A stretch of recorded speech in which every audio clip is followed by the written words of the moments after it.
نحمدہ ونصلی علی رسولہ الکریم۔ قال الامام حجۃ الاسلام الشاہ ولی اللہ دہلوی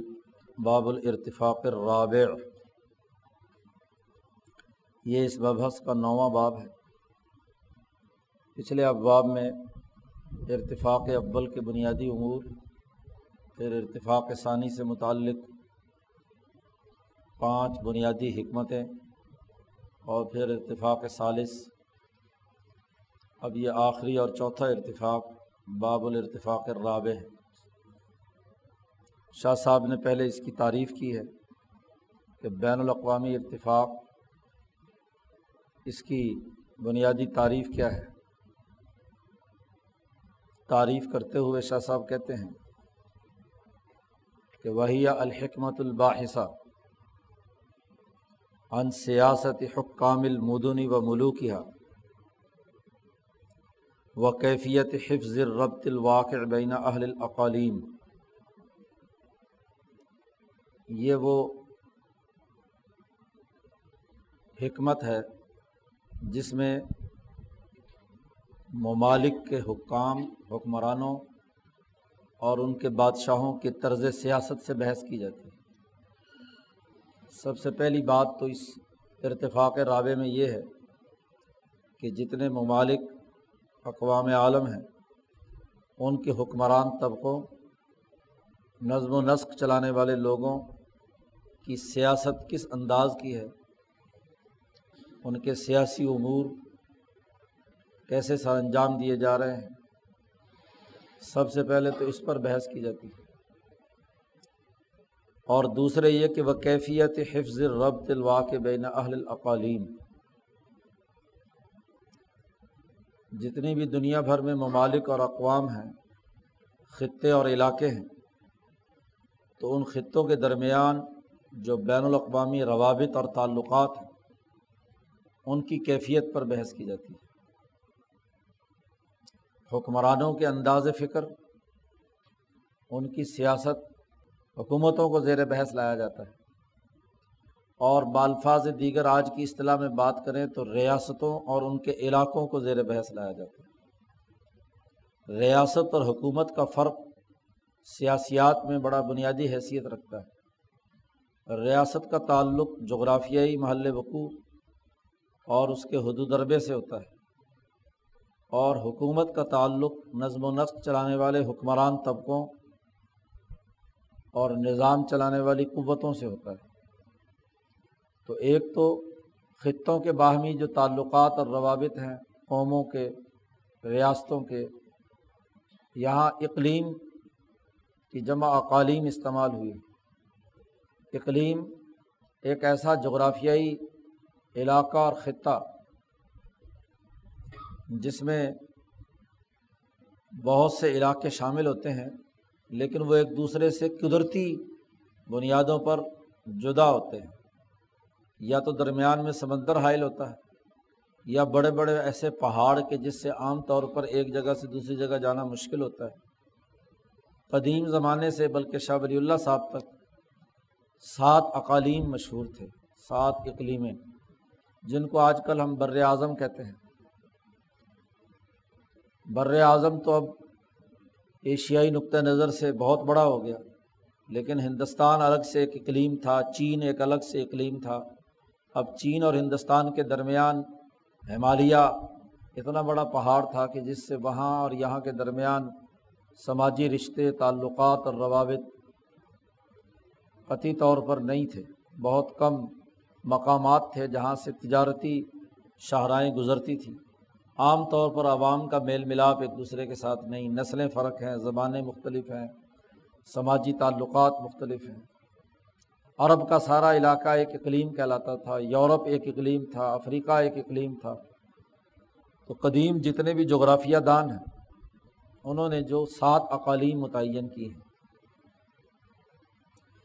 آج بھی جو اس ماضی کی تاریخ پر تحقیق اور ریسرچ اقوام متحدہ میں ہوئی ہے، اس کے مطابق بھی دنیا بھر کے 7 ہی خطے بنائے گئے، 7 اقالیم بنائے گئے، اور انہی کی معاشی سیاسی ارتقاء پر بحث کی جاتی ہے۔ تو دراصل وہ اقالیم سے مراد وہ علاقے ہیں، اقلیم سے مراد کہ جو قدرتی حدود کی بنیاد پر ایک دوسرے سے جدا ہے۔ یہ جو بعد کی تقسیم ہے کہ 102 ملک بن گئے تو ایک ہی اقلیم، ایک ہی علاقے، ایک ہی زبان بولنے والے، ان کو اپنے مفادات کے مطابق ٹکڑوں میں تقسیم کر دیا گیا، جو غیر فطری اور غیر مناسب رہی ہے۔ تو بہرحال اس زمانے کی اصطلاح استعمال کریں اور آج کی اصطلاح استعمال کریں تو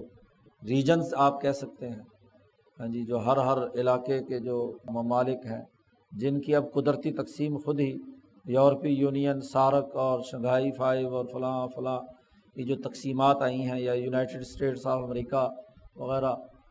تو علاقوں اور ریاستوں کے درمیان جو تعلقات قائم ہو رہے ہیں، قوموں کے درمیان تعلقات قائم ہو رہے ہیں، جو روابط ہیں، تو ان کی حفاظت کیسے ممکن ہے، اس کی کیفیت پر بحث کرنا،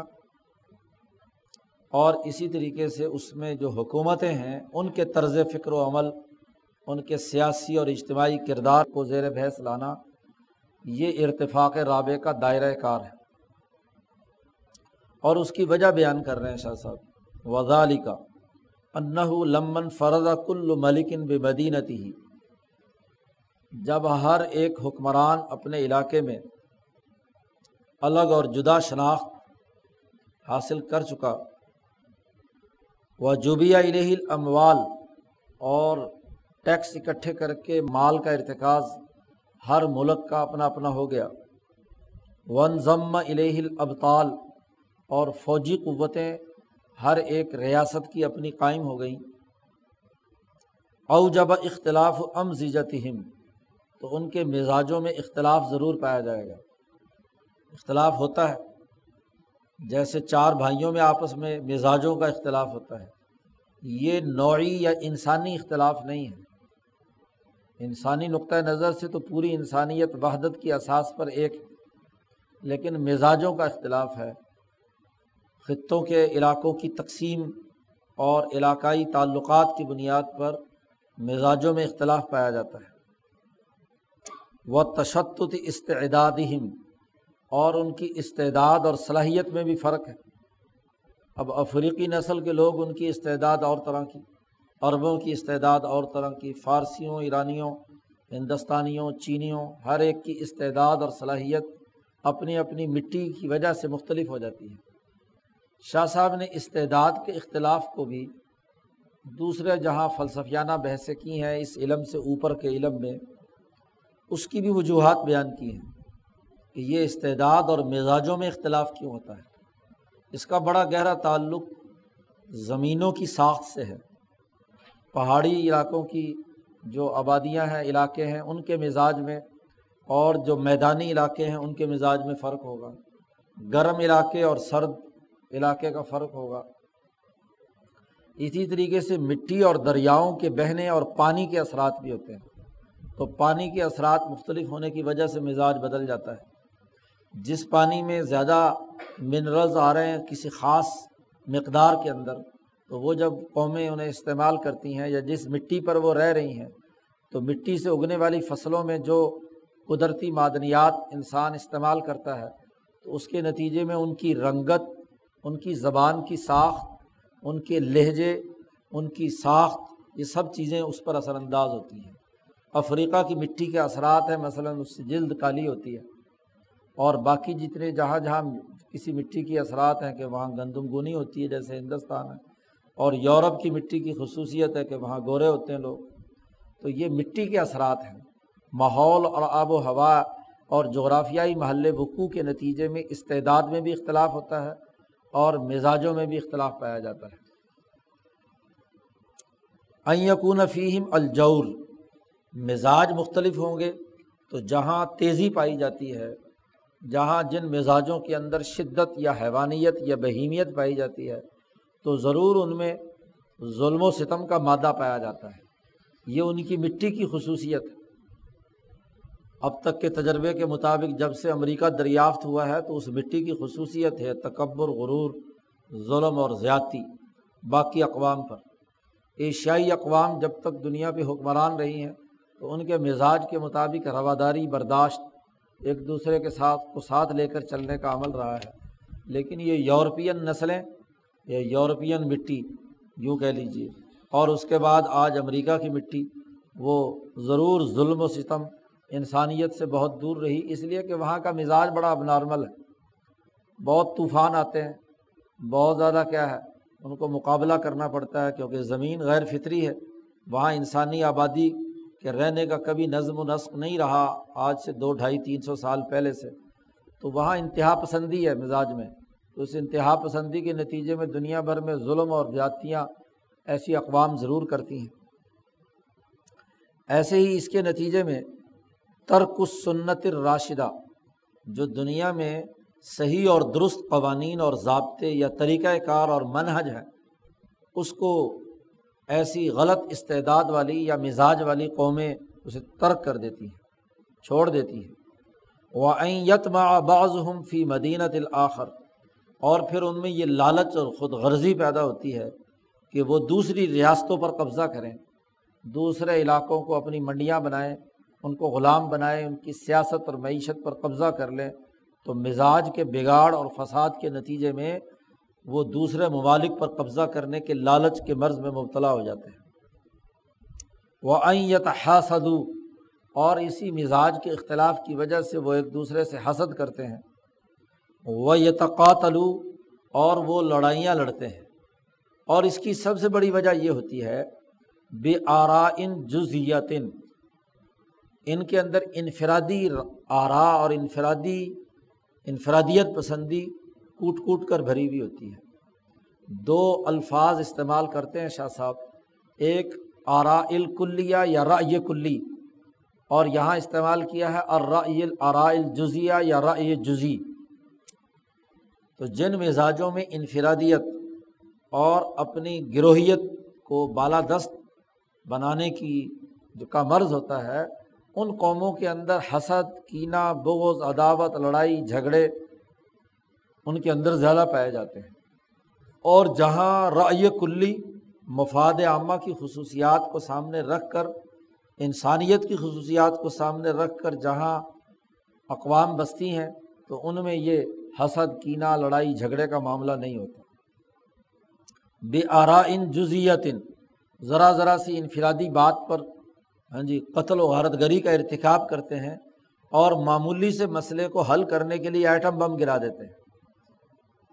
من نحو رغبۃ فی الاموال والاراضی، دوسروں کے مال پر نظر، دوسروں کی زمینوں پر نظر۔ اب یورپین بھیڑیے جیسے یورپ سے چھوٹے تو انہوں نے ہندوستان کے مال پر سونے کی چڑیا قرار دے کر مال لوٹنے کے لیے کیا ہے ہندوستان پر نظریں گاڑی، اور یہاں کی زمینوں کو اپنی منڈیاں بنانے اور اس کو اپنا غلام بنانے کی ان کے اندر خواہش انفرادیت پسندی کی بنیاد پر قائم ہوئی۔ اب یہاں کے حکمرانوں نے تو رأی کلی کی بنیاد پر ان کے ساتھ تجارت، کاروبار، جو انسانی اصول تھے اس کے مطابق معاہدات کیے، لیکن وہ ایک محض انفرادی اور طبقاتی مفاد یا یورپین نسلی بالادستی کی بنیاد پر انہوں نے اس علاقے کے اوپر معاہدات توڑے اور قتل و غارت گری کا تسلط قائم کیا۔ او حسد او حقد، یا حسد اور کینہ پیدا ہوا اور بغض اور عداوت پیدا ہو گئی۔ فلما کثر ذلک فی الملوک، جب اس طریقے سے ظلم و ستم کے اندر کثرت سے لڑائیاں ہوتی ہیں حکمرانوں کے درمیان، حکومتوں کے درمیان، تو اضطروا الی الخلیفۃ، تو وہ مجبور ہوتے ہیں ایک بین الاقوامی نظام قائم کرنے اور ایک بین الاقوامی حکمران قائم کرنے کے لیے، بین الاقوامی ڈھانچہ تشکیل دینے، اور مجبور ہوتے ہیں کہ ایک بین الاقوامی اپنا کوئی بھی ایسا عہدہ بنائیں کہ جو ان کے درمیان عدل و انصاف کر سکے، ان کے جھگڑوں کو نمٹا سکے، ان کے مسائل کو حل کر سکے۔ ہمارے سامنے حالیہ تاریخ میں، پچھلے 100 سال کی تاریخ میں 2 جنگیں ہوئی ہیں، اور یہ جنگیں اسی بنیاد پر ہوئیں کہ دوسرے کے ملکوں پر قبضہ کرنے کا عمل تھا۔ جرمنی کا اگر اور آسٹریا کا اور روس اور برطانیہ کی جتنی بھی لڑائیاں پہلی جنگ میں ہوئی ہیں، جنگ عظیم اول میں، وہ بادشاہتوں کو ہڑپ کرنے کے چکر میں تھی۔ آپ دیکھیے کہ اس جنگ عظیم اول میں 7 بادشاہتیں ختم ہوئی ہیں، 7 حکومتیں تباہ و برباد ہو کر نیست و نابود ہوئی ہیں، جو قدیم زمانے سے 1000 سال سے تقریباً چلی آ رہی تھی۔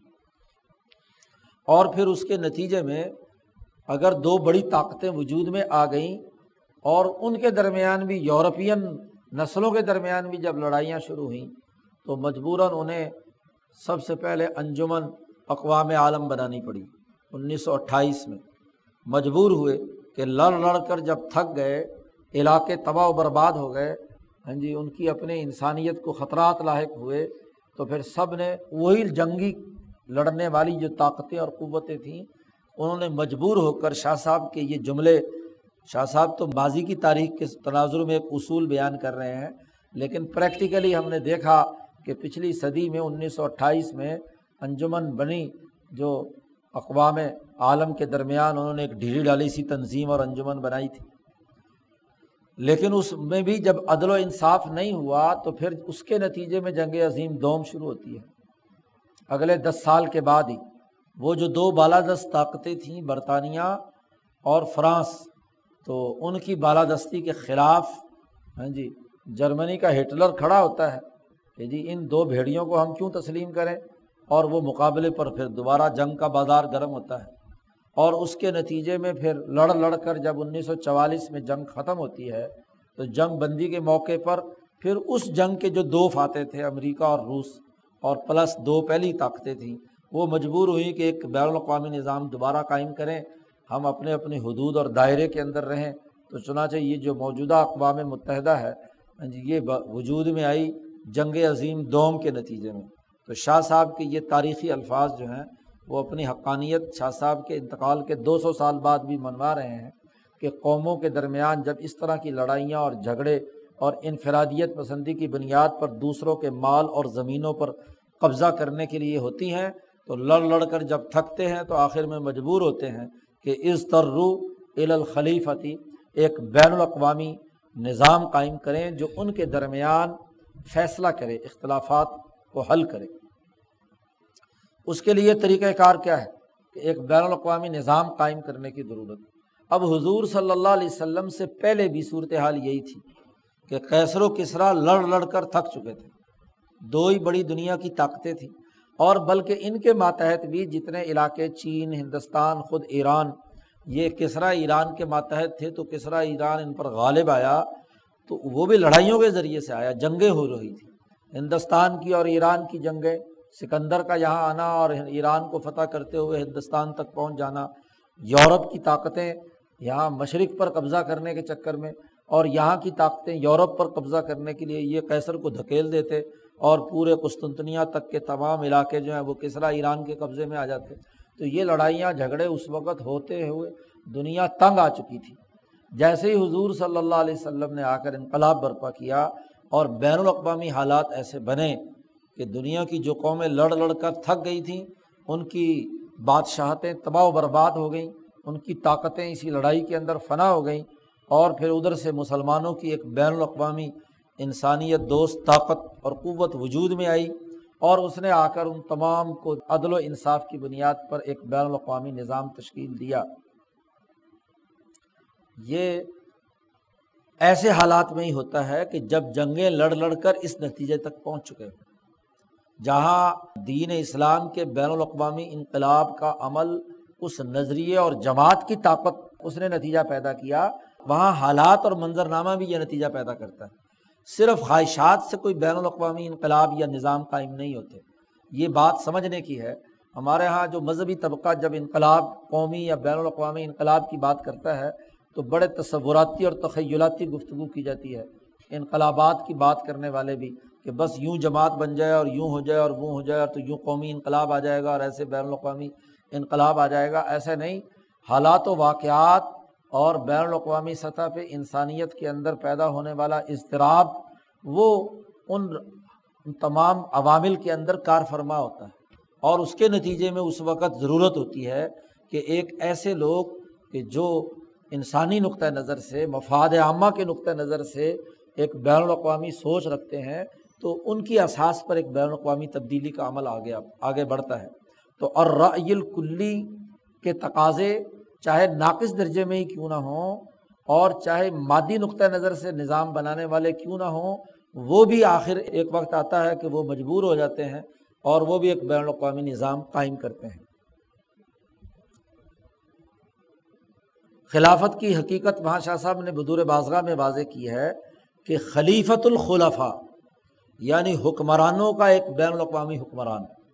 یہاں جو خلیفہ لفظ استعمال کیا ہے اس سے مراد خلیفہ سے مراد ہے کہ جتنے بھی ممالک کے حکمران ہیں وہ سب مل کر کوئی ایک اجتماعی ادارہ بنائیں اور اپنے میں سے کسی ایک کو جو مفاد عامہ کی سوچ رکھنے والا ہو، جس پر سب لوگ متفق ہو جائیں، اسے اپنا اس اقوام متحدہ کا صدر بنائیں، اس کا یا سیکرٹری جنرل آج طے کیا گیا، لیکن اس کے پاس طاقت اور قوت ہو کہ وہ ریاستوں اور ممالک کے درمیان عدل و انصاف کی اساس پر سسٹم بنانے اور چلانے اور ریاستوں کے حقوق کو مساوات کی بنیاد پر پورا کرنے کی صلاحیت اور استعداد سے بھی بہرہ ور ہو، اور اس کی بین الاقوامی فوج اور اس کی طاقت اور قوت اگر کوئی ظالم ریاست ہے تو اس کا مقابلہ کرنے کے لیے میدان عمل میں آئے۔ شاہ صاحب نے بدور بازگاہ میں یہ بات بھی کہی ہے کہ یہ جو خلیفہ ہے اس کے لیے جیسے ایک ملک کی ریاست اور حکمران یا خلیفہ کے لیے پیچھے شرطیں بیان کی گئی تھیں، 7-8 بنیادی شرطیں، تو جو بین الاقوامی حکمران بننا چاہتا ہے یا بن رہا ہے اس کے لیے تو اس سے زیادہ طاقت اور قوت اور اس سے زیادہ اعلیٰ اخلاق کا حامل فرد یا نظام قائم کرنے کی ضرورت ہوتی ہے کہ تاکہ وہ ان تمام کے ذریعے سے بین الاقوامی نظم و نسق تمام ریاستوں اور علاقوں اور ریجنز کے مساوی حقوق کی بنیاد پر اپنا نظام بنائے۔ نبوت کی اساس پر جو انقلابات آتے ہیں وہ ایسے ہی بین الاقوامی نظام کا تقاضا کرتے ہیں کہ جس میں تمام ریاستوں اور ریجن کے درمیان عدل و انصاف کی بنیاد پر ہو، اور جو حکماء اور سائنسدانوں یا مادی نقطۂ نظر سے جو بین الاقوامی نظام بنتے ہیں وہ ناقص اور ادھورے ہوتے ہیں۔ وہاں معاملہ جو ہے ان اعلیٰ اخلاق کی اساس پر معاملہ نہیں ہوتا، وہاں وہ کسی طاقتور ملک کے اعلیٰ کار قوتوں کے طور پر کردار ادا کرتے ہیں، جیسے آج اقوام متحدہ کی صورتحال، عملاً صورتحال یہی ہے۔ شاہ صاحب کہتے ہیں یہاں شاہ صاحب نے وجہ بیان کی کہ ایک بین الاقوامی نظام کی ضرورت کیوں پیش آتی ہے، اس کا منظرنامہ کیا ہوتا ہے، کون سے حالات ہوتے ہیں جس میں یہ بین الاقوامی انقلاب یا بین الاقوامی ڈھانچہ وجود میں آتا ہے۔ اس کے بعد شاہ صاحب نے کہا کہ اس بین الاقوامی حکمران کے لیے یا خلیفہ کے لیے وَهُوَ مَنْ حَصَلَ لَهُ مِنَ الْعَسَاكِرِ وَالْعُدَدِ، بین الاقوامی نظام کے لیے یہ ضروری ہے کہ اقوام متحدہ کے پاس اور اس کے سربراہ کے پاس اتنی بڑی فوجی طاقت اور قوت ہونی چاہیے اور اتنے بڑی تعداد میں عسکری قوت ہو کہ ما یرا کالممتنع ان یسلب رجل آخر ملکہ، کوئی اور حکمران اپنی تمام تر فوجی طاقت اور قوت جمع کر لینے کے باوجود اس بین الاقوامی فوج کا، بین الاقوامی حکمران کا مقابلہ کرنے کا اہلیت نہ رکھتا۔ کیوں؟ اس لیے کہ اس بین الاقوامی ادارے نے ریاستوں کو اپنی حدود میں رکھنا ہے، تو کسی بھی ریاست کی جو فوجی قوت ہے وہ اگر اقوام متحدہ کی فوجی قوت سے زیادہ طاقتور ہوگی اور وہ ظالم ہوگا تو وہ بیچاری اقوام متحدہ کیا کرے گی؟ کمزور بین الاقوامی نظام کسی طاقتور ملک کے ظلم سے باقی ممالک کو نہیں بچا سکتا۔ اس کے لیے بین الاقوامی نظام میں، بین الاقوامی سسٹم میں ایسی فوجی طاقت اور قوت ہو کہ دنیا کے کسی ملک کے پاس اتنی فوجی طاقت اور قوت اور شان و شوکت نہ ہو۔ اور یہ جو بین الاقوامی طاقت اور قوت ہوتی ہے، شاہ صاحب کہتے ہیں انما یتصور بعد بلاء عام، اس کا تصور آسان نہیں ہے۔ تخیلاتی طور پر تو اس کے بارے میں بہت سے تصوراتی باتیں کی جا سکتی ہیں، لیکن عملاً اس کے وجود میں آنے کے لیے ضروری ہوتا ہے کہ یہ بہت بڑی جنگوں کے بعد، بہت بڑی مصیبتوں کے بعد ممالک کی حقوق کی طاقت اور قوت اور ان کی لڑائی اور ان کے ٹکراؤ کے نتیجے میں بین الاقوامی طاقت اقوام متحدہ کی بنتی ہے۔ بلاء عام و جہد کبیر و اجتماعات کثیرت و بذل اموال خطیرت۔ شاہ صاحب نے کہا ایک تو بہت بڑی مصیبت یعنی جنگیں اور لڑائیاں ہوتی ہیں، یہ نہیں ہے کہ باقی ریاستیں چپ کر کے بیٹھی رہیں اور جو طاقتور ریاست ہو وہ ان کے حقوق سلب کرتی رہے۔ اس کے مقابلے میں ریاستیں اٹھیں گی، ان میں انقلابات آئیں گے، وہ اپنی حفاظت اور اپنے انسانی حقوق اور قومی طاقت کے لیے مقابلے پر آئیں گی، اختلافات پیدا ہوں گے، لڑائیاں ہوں گی، بہت سارے جنگیں ممکن ہے لڑنی پڑیں، ان ظالم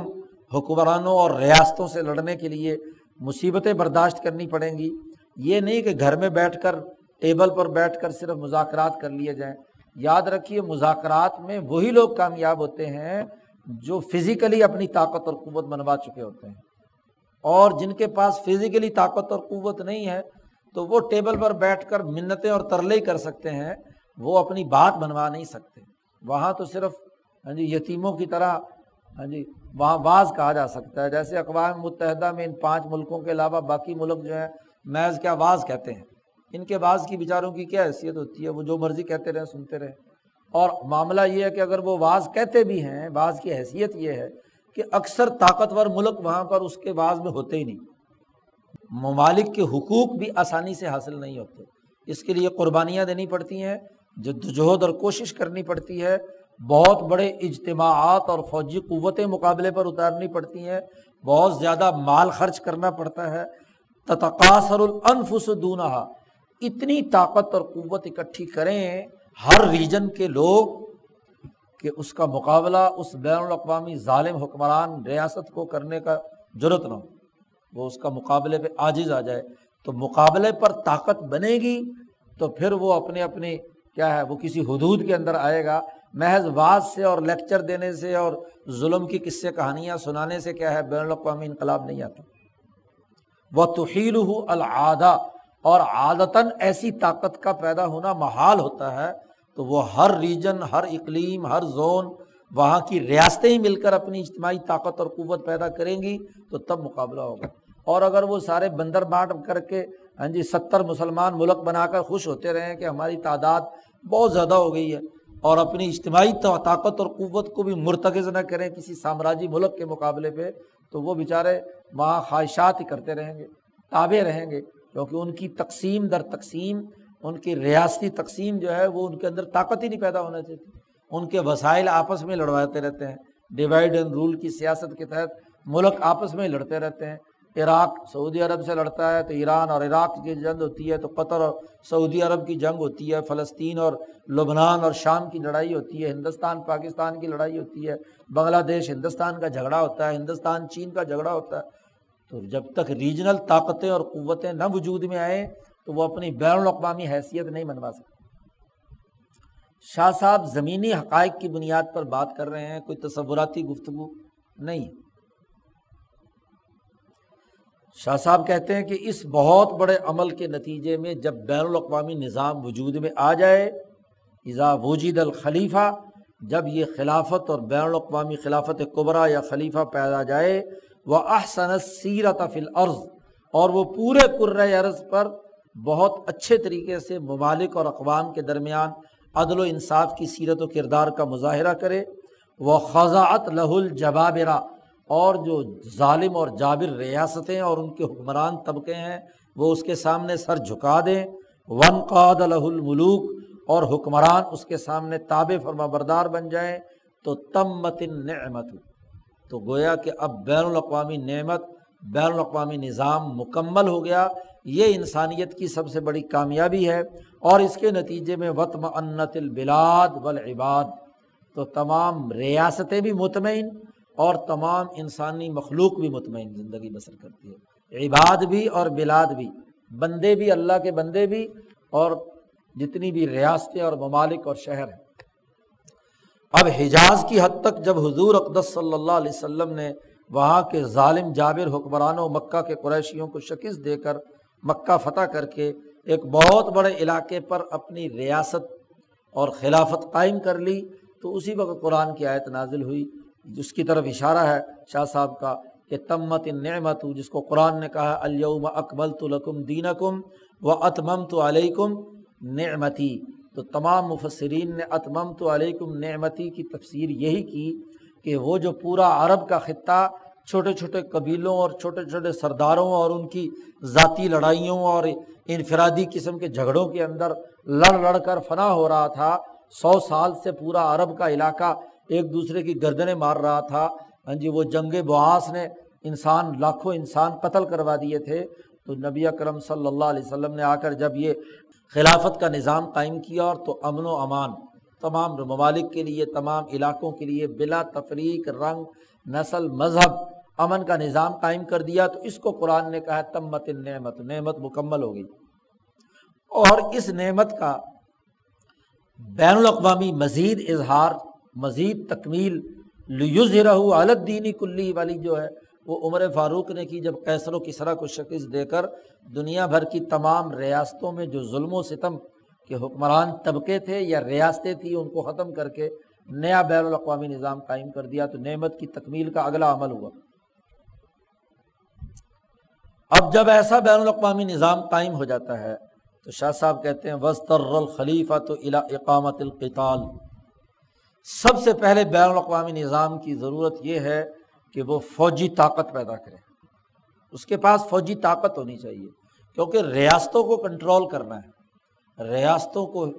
ہاں جی ان میں عدل و انصاف قائم کرنا ہے، اور یہ طاقت کے بل بوتے پہ نہیں ہوتا، محض دعاؤں سے اور تعویذوں سے اور دم درود سے کیا ہے اس طرح کے مسئلے حل نہیں ہوتے۔ دنیا میں عملی طور پر ریاستوں کو اپنے حدود میں رکھنے کے لیے ایک ایسی بین الاقوامی اقوام متحدہ کے تحت فورس کی ضرورت ہوتی ہے کہ جو ہر وقت تیار حالت کے اندر ہو، اور اس کے لیے شاہ صاحب نے کہا کہ دو بنیادی اقدامات کرنے ہوتے ہیں، ایک دفاعی جنگ لڑنے کی اہلیت رکھے، اور دوسرا اقدامی جنگ، دونوں بنیادی چیزیں ہیں۔ یہ جو جنگ انقلاب میں یا عنوان انقلاب میں اقدامی اور دفاعی جنگ کی بات، اس کا تعلق اس بین الاقوامی نظام کے ساتھ ہے، تو اس بین الاقوامی نظام میں دونوں طرح کا عمل ہے کہ فوجی طاقت جو بین الاقوامی قوت ہو وہ ریاستوں کے خلاف اقدام بھی کرے، کب، اس کی شرائط آگے بیان کی ہیں شاہ صاحب نے، اور دفاعی جنگ بھی لڑنے کی اہلیت ہو، اس کی شرائط اور اس کا طریقہ کار کیا ہے، شاہ صاحب نے اس کا تذکرہ کیا۔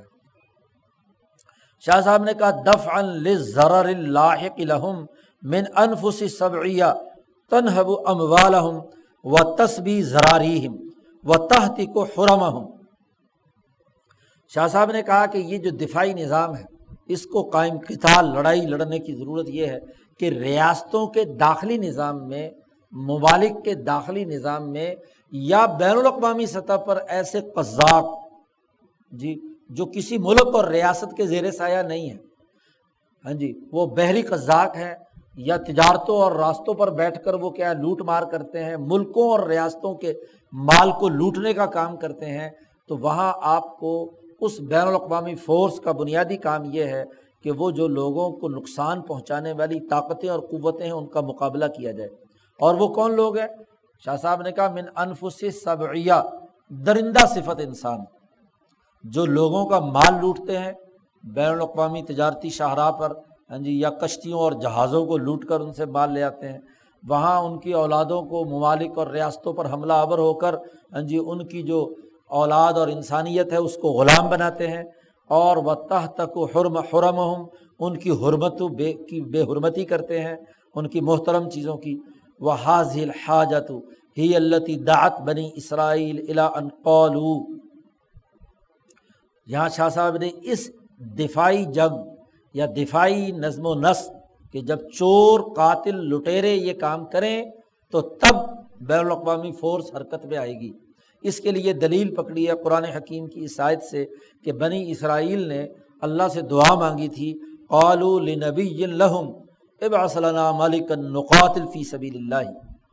کہ آپ اپنے نبی سے کہا، حضرت شمویل علیہ السلام سے پہلے پارے میں ہی ہاں جی، کہ انہوں نے ان سے کہا کہ ہمارے لیے ایک حکمران مقرر کیجئے کہ جو نقاتل فی سبیل اللہ، اللہ کے راستے میں قتال کرے ان چوروں، ڈاکوؤں، لٹیروں۔ تو جالوت جیسے ہاں جی شیطان صفت جو بنی اسرائیل اور ان تمام علاقوں پر قبضہ کر کے ان کو تباہ و برباد کرنے پر تلے ہوئے تھے، تو ان کے مقابلے پہ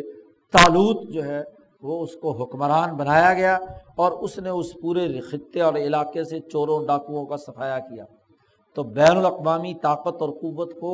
جو بین الاقوامی قذاق اور لٹیرے ہیں، اب اگر ایسٹ انڈیا کمپنی جو قذاقوں پر مشتمل تھی، یہ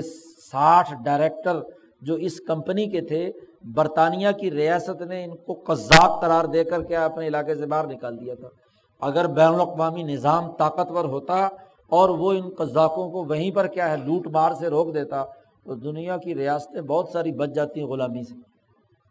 بین الاقوامی نظام کمزور ہوا تو اس کے نتیجے میں کیا ہے، یہ چور اور ڈاکو جو ہیں ریاستوں اور ممالک کے ساتھ ممالک پر قبضہ کرنے کے لیے یورپ سے یورپین بھیڑیے یہاں داخل ہونا شروع ہو گئے۔ یہ تو ہے دفعاً یعنی دفاعی جنگ، اقدام کوئی دشمن چوروں ڈاکوؤں کی طرف سے ہوگا تو اس کے مقابلے میں کیا ہے بین الاقوامی فوج حرکت میں آئے گی۔ وَابْتِدَاءً اور از خود بین الاقوامی فورس حرکت میں آئے گی ان ریاستوں پر کہ اذا اساءت انفس شہویہ او سبعیت السیرہ وافسدوا فی الارض، کہ جہاں خواہشات اور لذات میں ڈوبے ہوئے انسان اور درندہ صفت انسان کسی ریاست پر قبضہ کر لیں اور وہاں اس علاقے میں انسانوں کے لیے تباہی بربادی اتارے، افسدوا فی الارض زمین میں فساد مچائیں، قتل و غارت گری کریں، ریاستوں کو غلام بنائیں، ایک ریاست دوسری ریاست پر چڑھ دوڑے، ایک کمپنی معاہدوں کو توڑ کر پوری ریجن اور ملک پر قبضہ کر لے، تو فَأَلْهَمَ اللَّهُ سُبْحَانَهُ اِمَّا بِلَا وَاسِطَةٍ اَوْ بِوَاسِطَةِ الْأَنْبِيَاءِ، اللہ سبحانہ و تعالیٰ اس زمانے میں الہام کرتے ہیں یا بلا واسطہ اور یا بواسطہ انبیاء۔ دو طرح کے ریاستیں اور علاقے ہوتے ہیں، ایک وہ جہاں حکماء اور عقلاء کا اجتماع ہوتا ہے تو وہ اپنی انسانی عقل کی بنیاد پر کیا ہے اس ظلم کو سمجھ کر ان ظالمانہ ریاستوں کے مقابلے میں اٹھ کھڑے ہوتے ہیں، اور کچھ علاقے اور ریاستیں وہ ہیں جو انبیاء علیہ السلام کی تعلیمات کے تابع ہوتے ہیں۔ تو انبیاء علیہ السلام کی تعلیمات جو اعلیٰ ترین درجے میں بین الاقوامی نظام قائم کرنے کے لیے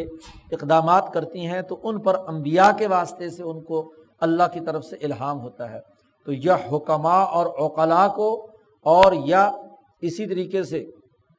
انبیاء اور ان کے واسطے سے جو ان کے متعلقین ہیں ان کو یہ الہام ہوتا ہے کہ وہ کھڑے ہو جائیں،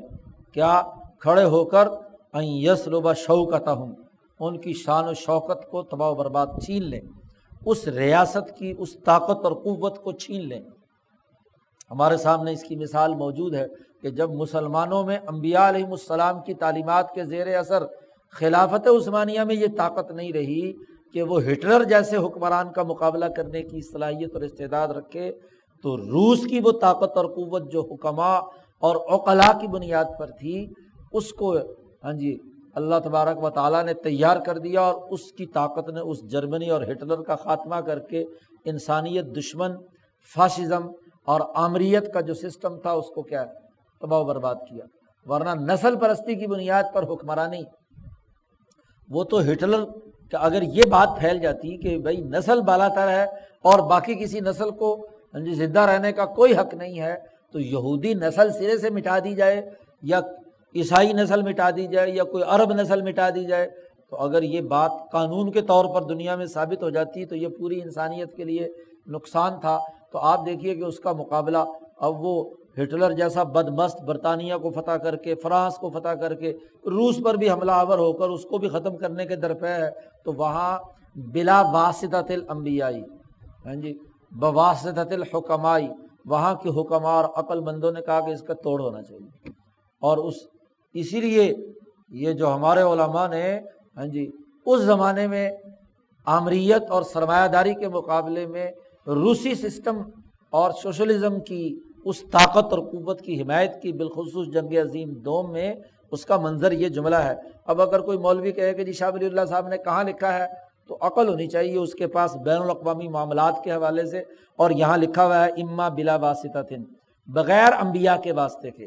تو مارکس ہو یا لینن، وہ کوئی نبی تو نہیں ہے، بلا واسطۃ الانبیاء، محض عقل کی بنیاد پر ایک سوشلزم کے نظریے کی اجتماعیت کے اساس پر ایک نظام بنایا، اور اس نے اپنے دور کی نسل پرست حکومت کا مقابلہ کیا۔ آپ دیکھیے کہ سرمایہ داری نظام میں تو یہ طاقت نہیں تھی کہ وہ ہٹلر کا مقابلہ کر پاتے۔ ہٹلر برلن پر قبضہ، ہٹلر کو خودکشی پر مجبور کس نے کیا؟ ریڈ آرمی نے۔ جو روسی فوج تھی اس نے جا کر اس کو کیا ہے ختم کیا، انسانیت کے لیے سب سے بڑی مصیبت ختم کی۔ شاہ صاحب کہتے ہیں وَهُمْ فِي نَوْعِ الْإِنسَانِ بِمَنْزِلَةِ الْعُضْوِ الْمَعُوفِ بِالْآكِلَةِ، ایسے انسان ہاں جی نوع انسان میں ایسے ہیں کہ جیسا انسانی جسم کا کوئی عضو کسی ہاں جی مرض کے نتیجے میں ڈیمک لگنے، کہا نا المعوف بالآکلہ، ہاں جی آج کل تو یہ آ گئے کینسر کے جراثیم اور اسی طریقے سے کیا ہے ایڈز کے امراض جو ہیں کہ جو کسی عضو کو سرے سے معوف کر دیتے ہیں، اور وہاں سب ڈاکٹر کہتے ہیں کہ آپریشن کر کے اس ہاتھ کو اور اس جسم کو کاٹ کر الگ کیا جائے، ورنہ یہ جو مرض ہے یہ جراثیم پورے جسم کو تباہ و برباد کر دیں گے۔ تو یہاں ابتداً ہاں جی وہ ایسے مریض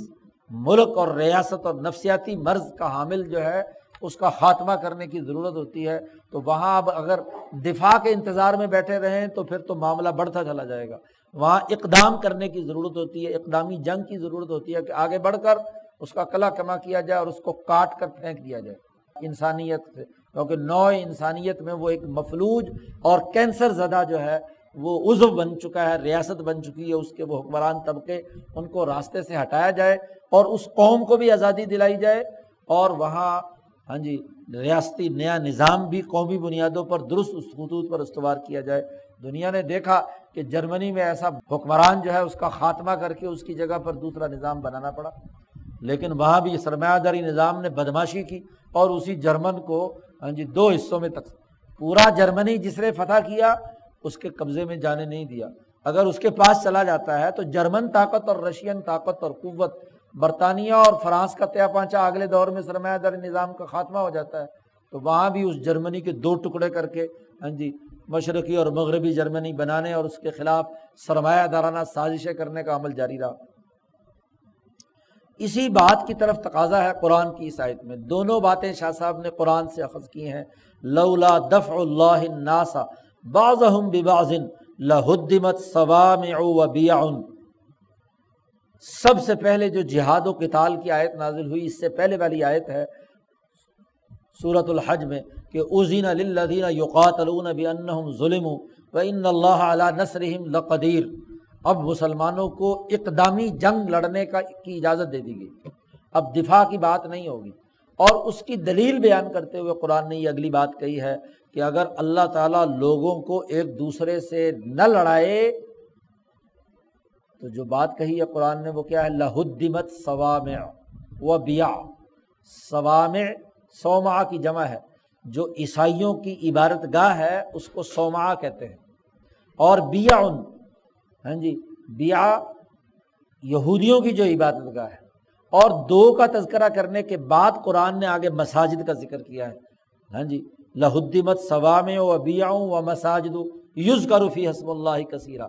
مساجد مسلمانوں کی ہیں، یہودیوں کی عبادت گاہ اور عیسائیوں کی عبادت گاہ کا تذکرہ کیا کہ اگر یہ ظالمانہ اقتدار اور نظام اور ریاستوں کو ختم نہ کیا جائے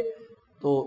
جو انسانوں میں وہ لوگ جو انصاف پسند اور اعتدال پسند عیسائی عبادت خانے میں عبادت کر رہے ہیں، جو یہودیوں کے عبادت خانے میں عبادت کر رہے ہیں، جو مسجدوں میں کیا ہے عبادت کر رہے ہیں، وہ تمام گرا دی جائیں،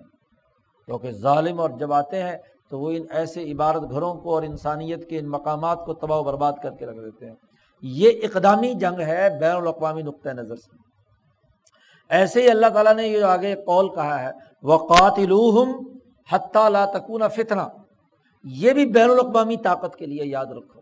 اب یہ قاتلوہم کا یہ مطلب نہیں ہے، شاہ صاحب نے یہاں معنی یہ بھی متعین کر دیا، علماء جب یہ آیت پڑھتے ہیں کہ قتال کرو، بس مقابلہ کرو، لوگوں کو مار دو اور قتل کرو،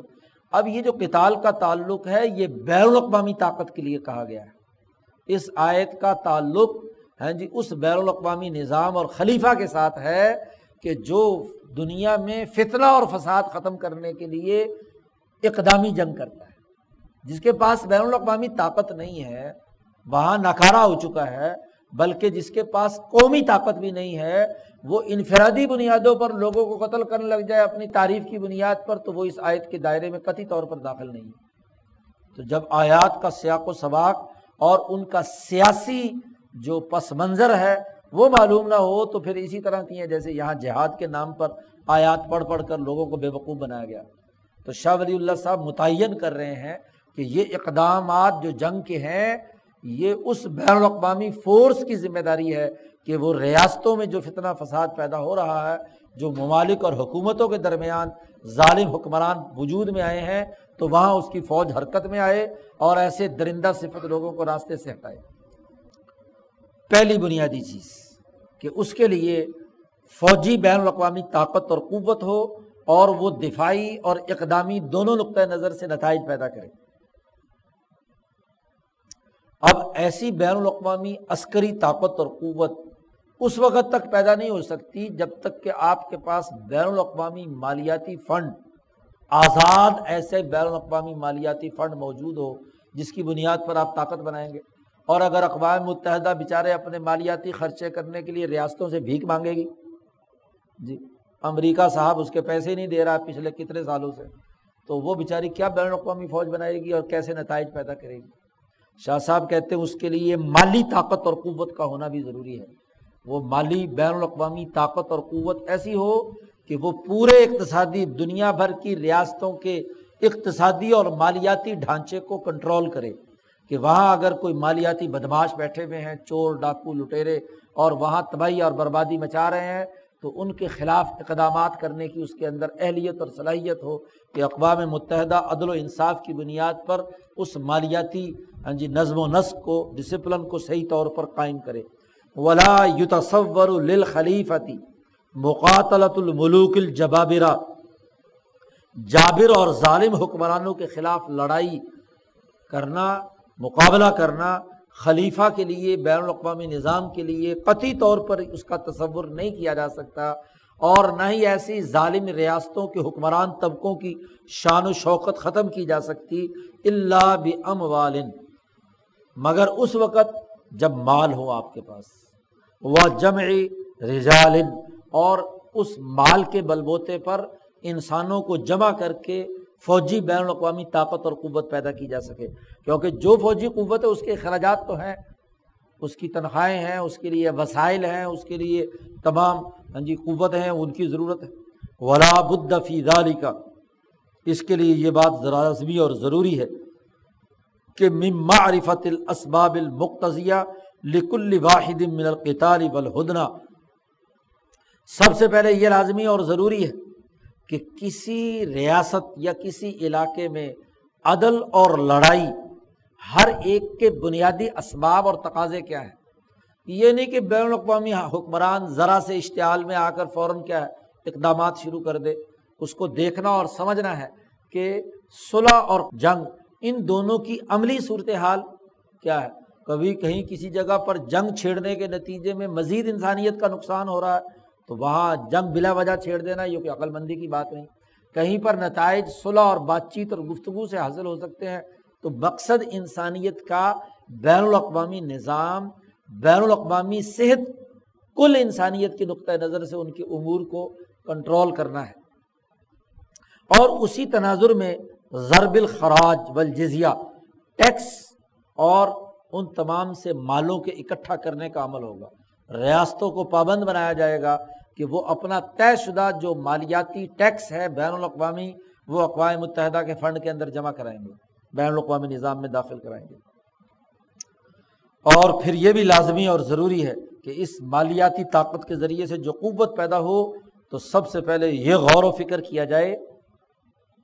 کہ اس جنگ کے، لڑائی کے جو کسی ریاست پر آپ مسلط کر رہے ہیں، اس کے مقاصد اور اہداف کیا ہیں۔ لڑائی کے لیے پہلے ما یقصد بالمقادلہ من دفع مظلمۃ، آپ کسی ظلم کو ختم کرنے کے لیے وہاں بین الاقوامی فوج کو حرکت میں لائے ہیں، یا ازحاق انفسی سبعیہ خبیثہ، خبیث قسم کے درندہ صفت انسانوں کو گرفت میں لانا ہے۔ لا یرجا صلاحھا، ایسے درندہ صفت لوگ کہ جن کی درستگی کی کوئی امید نہیں ہے، ان کو کئی دفعہ موقع دیا جا چکا ہے لیکن اس کے باوجود بھی وہ قذاقی اور لوٹ مار نہیں چھوڑ رہے، تو ایسی صورت میں ان پر، ان افراد کو کنٹرول میں لانا ہے تو اتنا کمانڈو ایکشن ہونا چاہیے جس سے وہ جو لوگ ظالم قسم کے ہیں ان کو کیا گرفت میں لایا جائے، کیونکہ انسانی جان کو کم سے کم نقصان پہنچا کر آپ آپریشن کریں گے۔ یہ نہیں ہے کہ ہاں جی چند بندے پکڑنے کے لیے پورے ملک کے اوپر بمباری برسا کر پورے یمن کو ادھیڑ کر رکھ دیں، پورے شام کو تباہ و برباد کر کے رکھ دیں، داعش کے نام پر پورا کا پورا شام اجاڑ دیں اور طالبان کے نام پر افغانستان کو تورا بورا بنا دے. نہیں، بین الاقوامی سطح پر اس بات کا ادراک کرنا ہے کہ ان انسانوں میں جو صرف درندہ صفت ہیں وہی ہدف بنے اور باقی عام آبادی اس کو نقصان نہ پہنچے. او کبتی انفس دونہا فی الخبث، اور کہیں اگر اس سے کم درجے کے خبیث قسم کے لوگ ہیں اور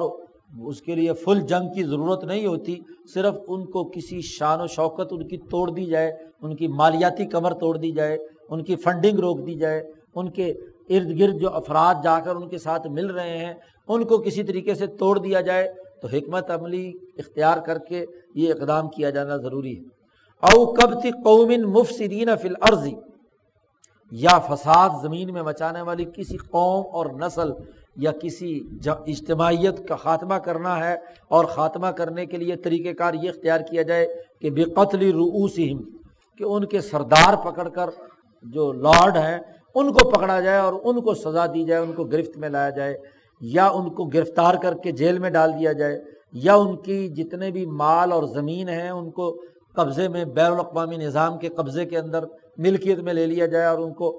فارغ کر دیا جائے. او صرف وجوہ الرعیت عنہم، یا ان کے خلاف اتنا پروپیگنڈا کیا جائے کہ عوام کا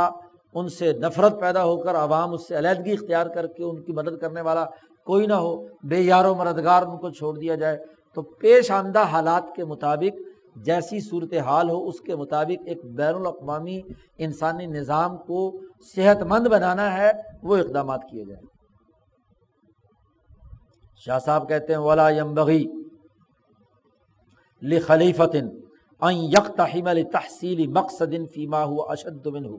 فلا يقصد حجارة الاموال بافناء جماعت صالحۃ من الموافقین. بین الاقوامی خلیفہ اور نظام کے لیے یہ مناسب نہیں ہے کہ وہ ایسی کوئی جنگ چھیڑ دے ایسے مقاصد کے لیے کہ جنگ کے الٹے نتائج جو ہیں زیادہ خطرناک نکلیں، جی زیادہ لوگوں کے لیے شدت کا سبب بن جائے، اور اس کا مقصد مالوں کو اکٹھا کرنے کے لیے، بین الاقوامی فنڈ اکٹھا کرنے کے لیے جو انسانی ایسی سچی جماعتیں کاروبار کرنے والی، کام کرنے والی، لین دین کرنے والی ہیں، جو انسانیت کے لیے مفید کام اور خدمات سر انجام دے رہی ہیں اور جو انسانیت کے موافق ہیں، وہی سرے سے فنا ہو جائے. یعنی اس پر اتنا ٹیکس ہو کہ جس سے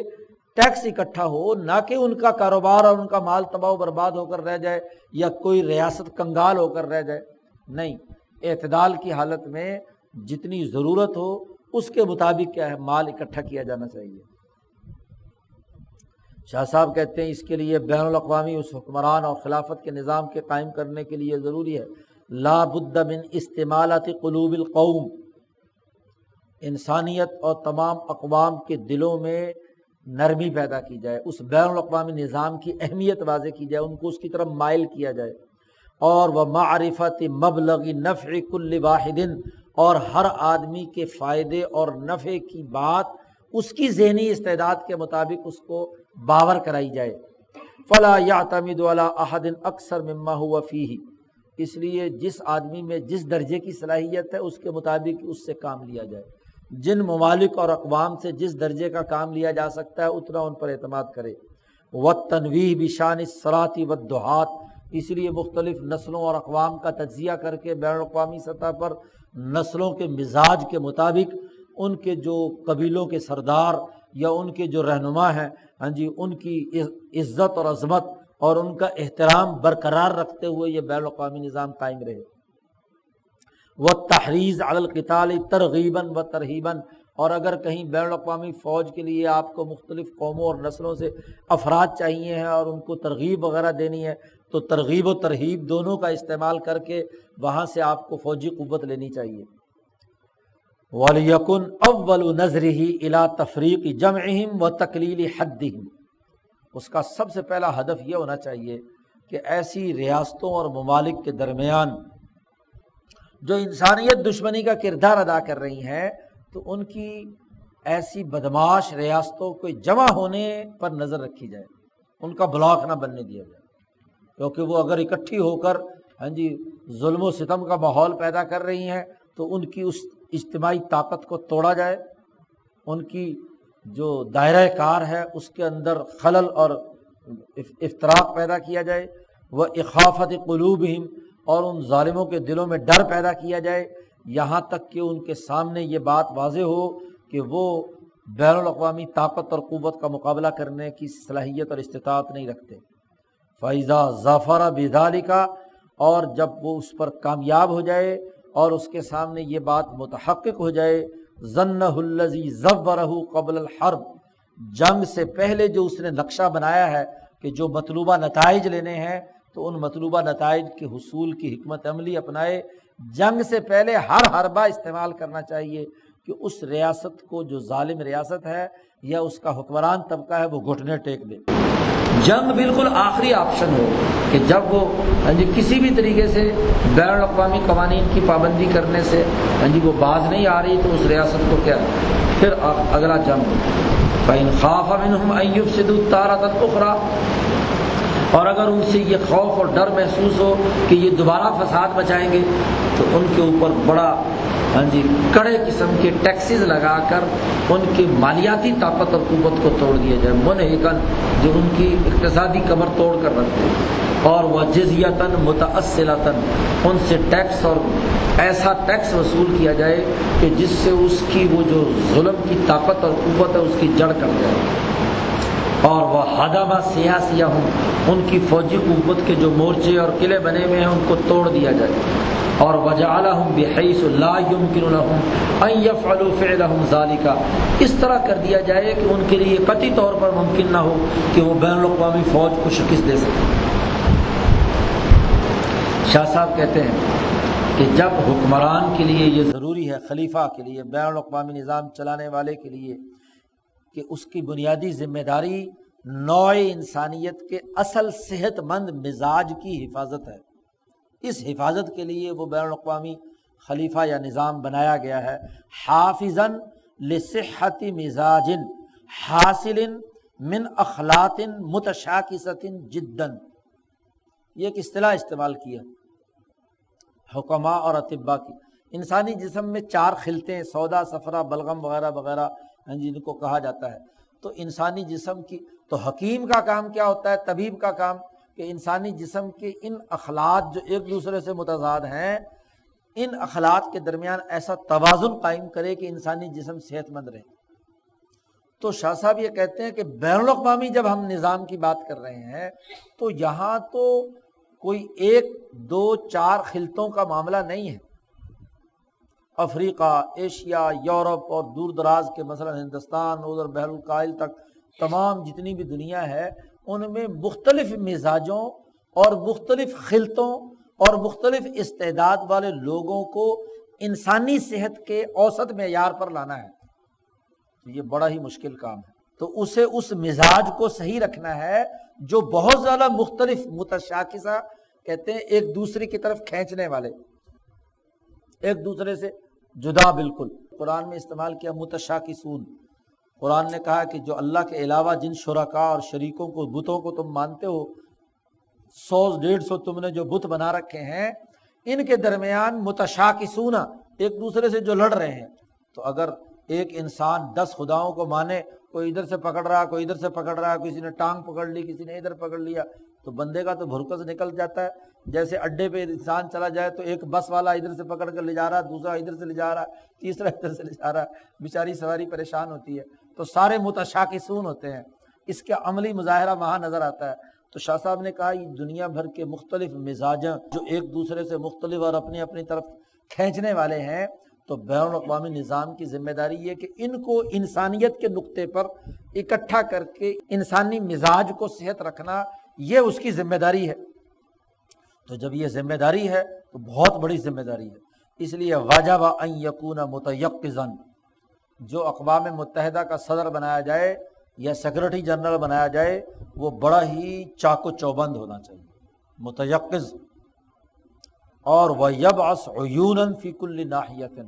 اس کو تمام علاقوں اور خطوں اور ریاستوں میں اپنی آنکھیں بھیجنی چاہیے۔ آنکھوں سے مراد کیا ہے؟ جاسوس، عیوناً عین کی جمع ہے، عین کہتے ہیں جاسوس کو، اور جاسوس چونکہ جس جاسوسی پر مامور ہے وہاں وہ اپنی آنکھیں ہر وقت کھلی رکھ کر اس کا پیچھا کر رہا ہوتا ہے، تو اس لیے عربی میں اس کو کہتے ہیں عین، آنکھ۔ اور پھر چونکہ جو کچھ وہ دیکھتا ہے تو وہ سب کی سب رپورٹ دیتا ہے جس کے لیے وہ جاسوسی کر رہا ہے، تو اس لیے اس کی وہ گویا کہ کیا ہے، آنکھ ہوگی۔ جیسے غزوہ احزاب کے موقع پر جہاں خوف زدگی کا عالم تھا، تیز ہوائیں چل رہی تھی، سردی کا موسم تھا، اور ساری اتحادی قوتیں مدینے پہ حملہ آور تھیں، تو صبح صبح حضور صلی اللہ علیہ وسلم نے فجر کی نماز کے بعد اکٹھے ہوئے۔ زبیر بن العوام رضی اللہ تعالیٰ عنہ کہتے ہیں کہ جس جگہ پر ہم جمع تھے وہاں ہم سردی سے کپ کپا رہے تھے، تو حضور نے کہا کہ کون آدمی ہے جو میرا جاسوس بن کر دشمن کی خبر لائے، عین کا لفظ استعمال کیا ہے، میری آنکھ بن کر دشمن کے بارے میں رپورٹ لائے کہ دشمن اس وقت کس حالت میں ہے، کیونکہ ساری رات سے طوفان چل رہا تھا، خیمے اکھڑ گئے تھے، اور بہت بڑی بارش اور طوفان جو ہے وہ چاروں طرف آ چکا تھا، تو وہاں کے لشکر کی منظر کشی کرنے کی ضرورت تھی۔ حضور نے ایک دفعہ کہا تو اس طوفان کے اندر، سردی کے اندر کسی صحابی میں یہ جرت نہیں ہوئی کہ وہ کہے کہ جی میں جاتا ہوں، خاموشی، بالکل سناٹا۔ تھوڑی دیر کے بعد حضور نے پھر کھڑے ہو کر کہا کہ کوئی ہے جو میری طرف سے جائے اور جا کر دشمن کے لشکر کی خبر لائے،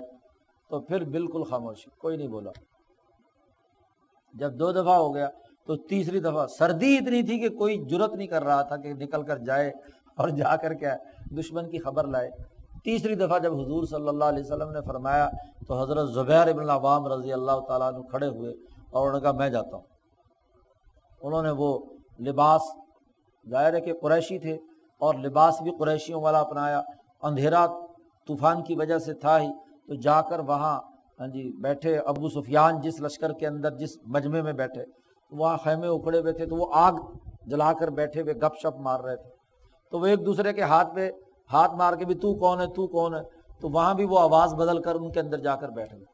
اور وہاں سے پوری رپورٹ لی۔ ظاہر ہے کہ وہ آپس میں مشاورتی ان کی میٹنگ تھی کہ بھائی رات ہمارے ساتھ کیا ہوا ہے، تو بیچارے خوف زدہ تھے، تو وہ ساری رپورٹ دے رہے تھے کہ فلانا قبیلہ وہ بھی بھاگ گیا، فلانا بھی چلا گیا، فلانا بھی چلا گیا، تو وہ ساری منظرنامہ اس سخت سردی میں حضرت زبیر نے آ کر حضور صلی اللہ علیہ وسلم کو پوری رپورٹ دی کہ ان کے لشکر کی حالت اس وقت یہ ہے کہ وہ بھاگنے کے مشورے کر رہے ہیں کہ کسی طریقے سے اپنی عزت بچا کر نکلیں یہاں سے۔ تو جاسوس مقرر کرنا ضروری ہے تاکہ یبعث عیونا فی کل ناحیۃ، تمام پوری دنیا کے اندر ہر جگہ اس کے جاسوس ہونے چاہیے۔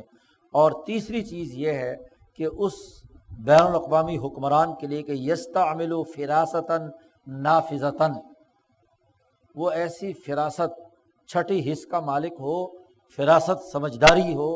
اور فراست خالی فراست معلومات اکٹھی کرنے ہی کی نہیں، نافذتاً، نفوذ کرنے والی، اپنے فیصلوں کو نافذ کرنے کی اہلیت اور صلاحیت رکھنے والی فراست بھی اس کے اندر موجود ہو۔ تو 3 بنیادی خصوصیات بیان کی ہیں اقوام متحدہ کے سیکرٹری جنرل کے لیے، اور ایسے بین الاقوامی حکمران کے لیے یہ بھی ضروری ہے کہ اذا رآ اجتماعا من عساکرہ فلا صبر دون ان ینصب اجتماعا آخر مثلہ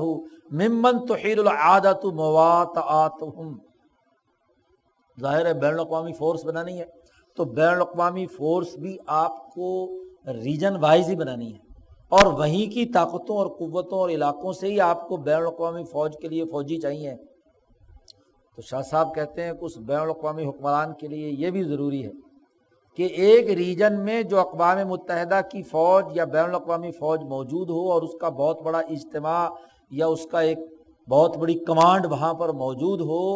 تو اسے چاہیے کہ کسی دوسرے ریجن میں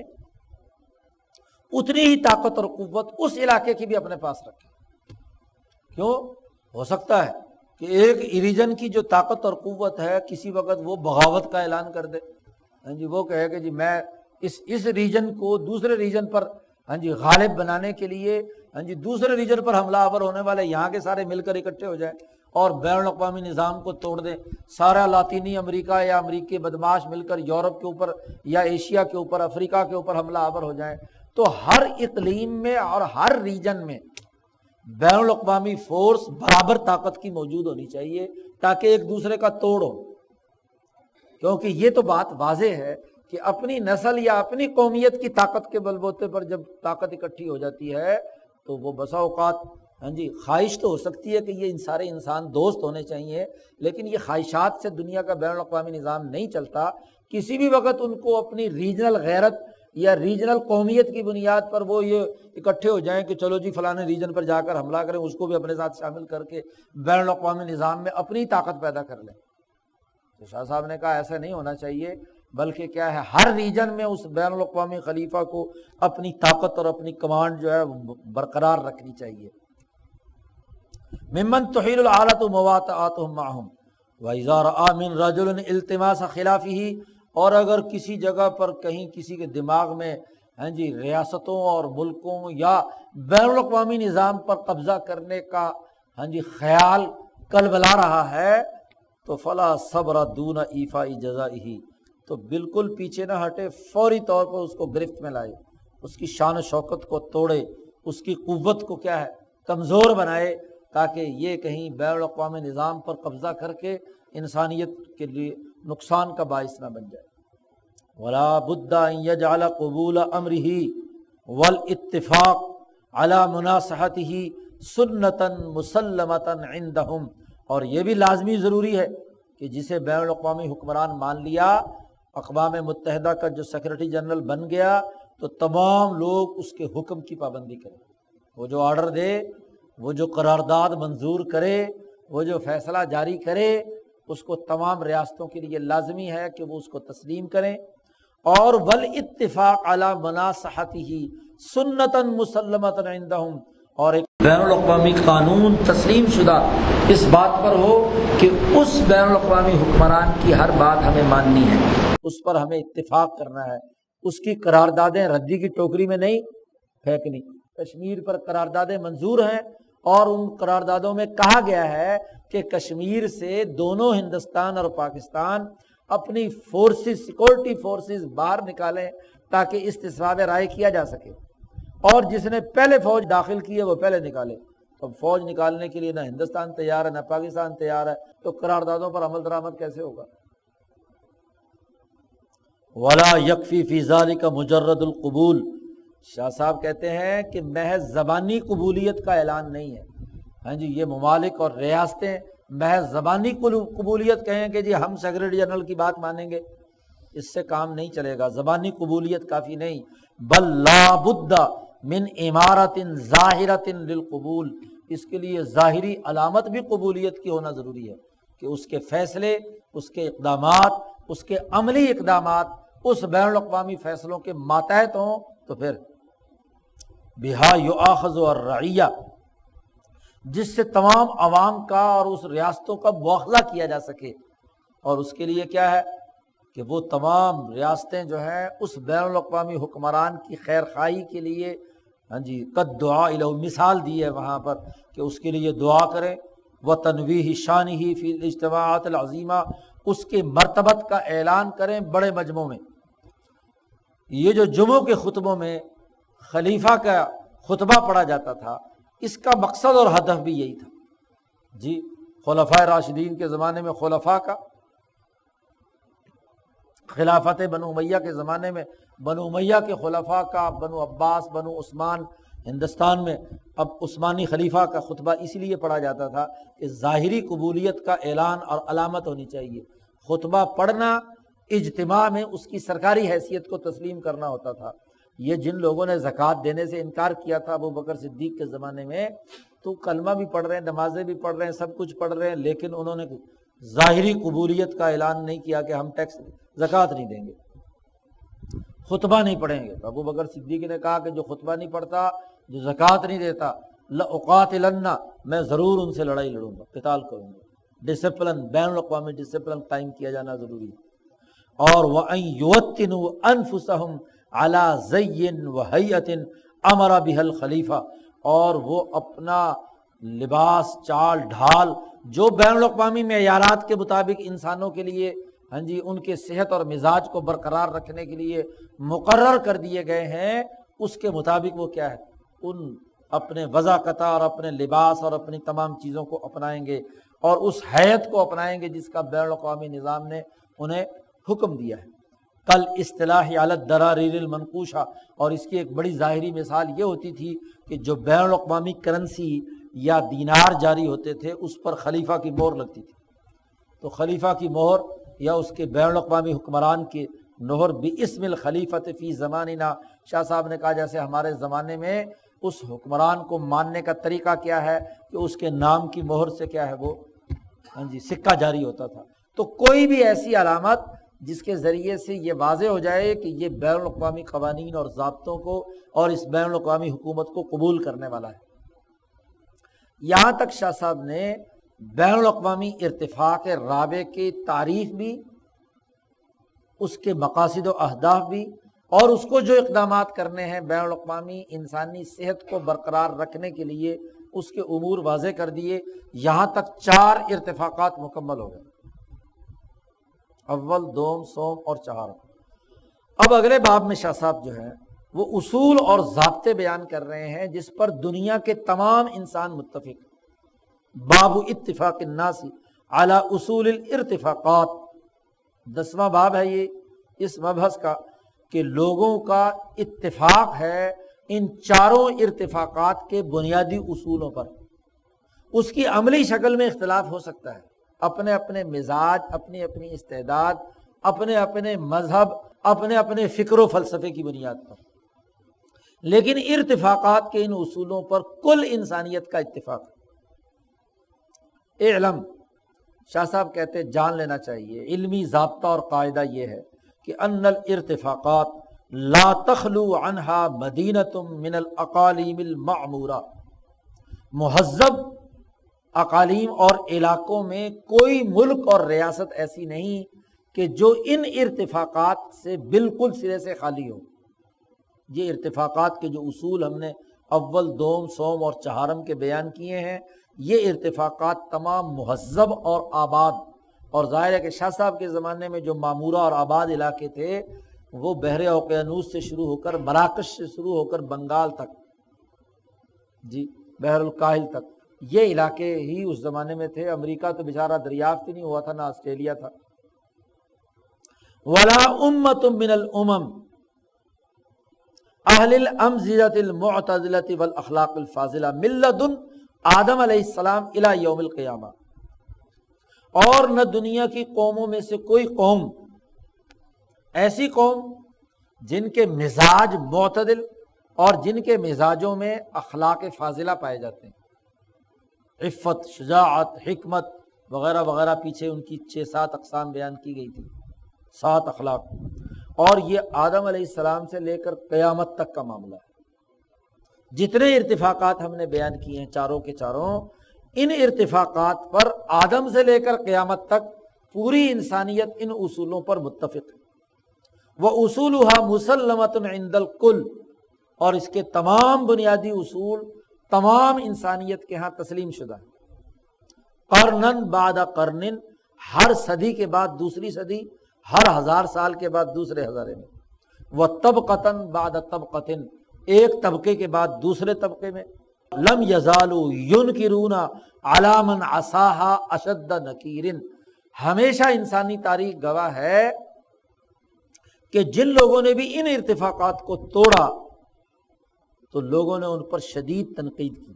مہذب علاقوں اور ممالک بلا تفریق، رنگ، نسل، مذہب، ہر قوم اور ہر خطے کے عقل مندوں، حکماء اور انسانوں نے، رہنماؤں نے ان بنیادی رویوں کی نفی کی جو ان اصولوں کے خلاف تھے۔ وَيَرَوْنَهَا أُمُورًا بَدِيهِيَةً مِنْ شِدَّةِ شُهْرَتِهَا، اور ان تمام کو ایسے امور میں سے سمجھا جیسے سورج نکلا ہوا ہے، بدیہی امور میں سے، من شدت شہرتها، ان کی تمام تر شہرت کی وجہ سے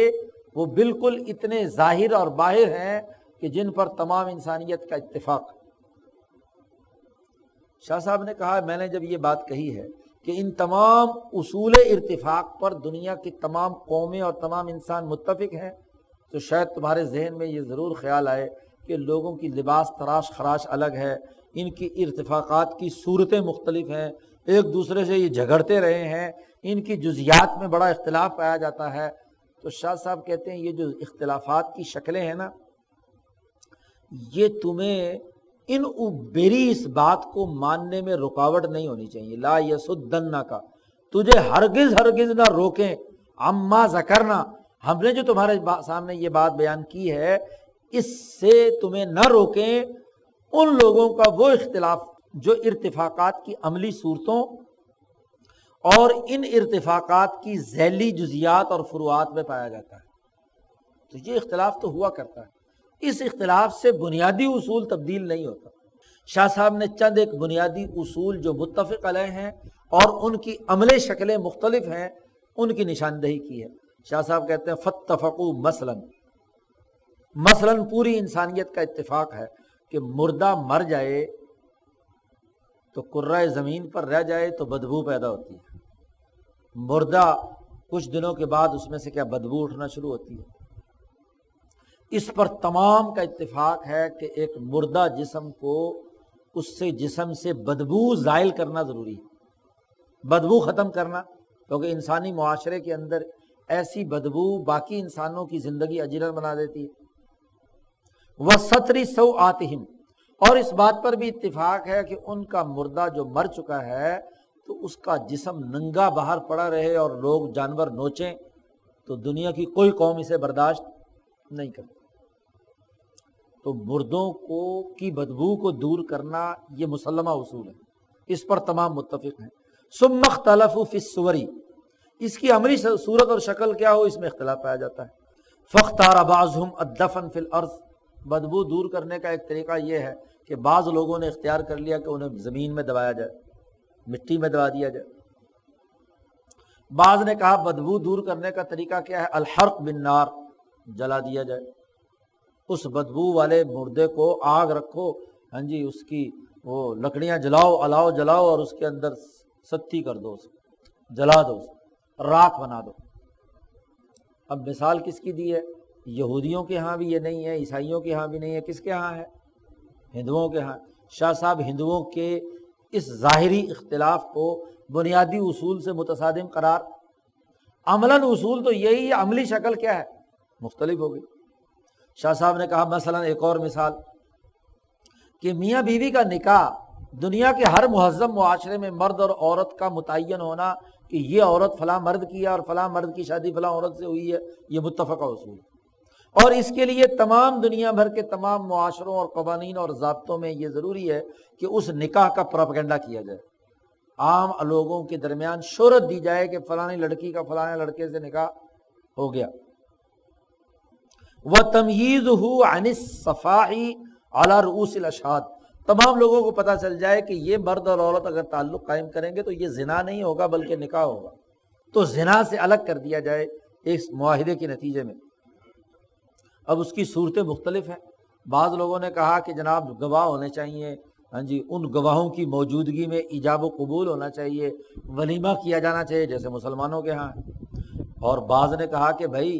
ایجاب و قبول کے بجائے انہوں نے کہا جی ڈھولکی بجنی چاہیے، دف ہونی چاہیے، جیسے دوسرے لوگوں میں ہاں جی والغنائی، گانا بجانا ہو، لوگ تماشا دیکھنے کے لیے آئیں تو وہاں اعلان کر دیا جائے کہ فلانی لڑکی اور فلانے لڑکے کا نکاح ہو گیا۔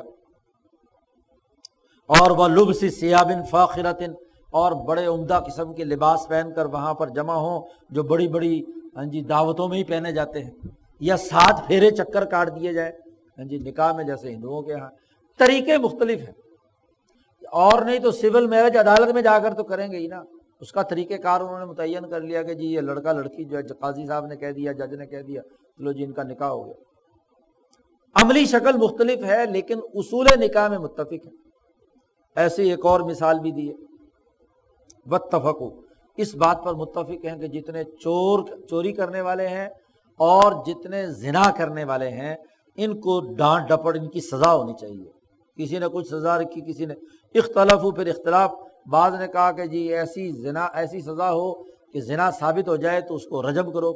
سنسار کر دو، بعض نے کہا جی ہاتھ کاٹ دو، بعض نے کہا چھتر مارو، کسی نے کہا منہ کالا کر کے ہاں جی اس کو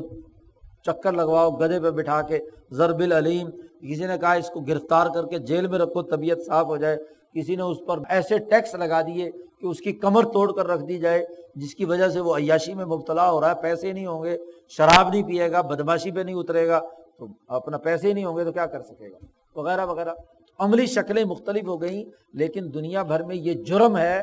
زنا یا اسی طریقے سے چوری ڈاکہ جو بھی ہے اس کی سزا۔ تو چند مثالیں دے کر شاہ صاحب نے بات بیان کی کہ ان کے اصول تمام قوموں میں، تمام معاشروں میں، تمام مذاہب میں، تمام نظاموں میں اصول متفق علیہ ہیں، عملی شکلیں اپنے اپنے دائرے کے مطابق لوگوں نے بنا لی۔ پہلی بات تو شاہ صاحب نے یہ کہی کہ ظاہری اختلافات آپ کو ان متفقہ اصول کے ماننے میں رکاوٹ نہیں بننے چاہیے، نمبر 2۔ دوسری یہ بات بھی رکاوٹ نہیں بننی چاہیے کہ دنیا میں 2 جماعتیں ایسی ہیں جو ان اصولوں کو نہیں مانتی، 2 پارٹی ہیں، ایک تو سارے کے سارے بلے ہیں، احدہما البلہ، بلہ کہتے ہیں اسے جو بے وقوف اور احمق، الملتحقون بالبہائم، جو جانور کے درجے کے مجنون اور پاگل، جو عقل نہیں رکھتے۔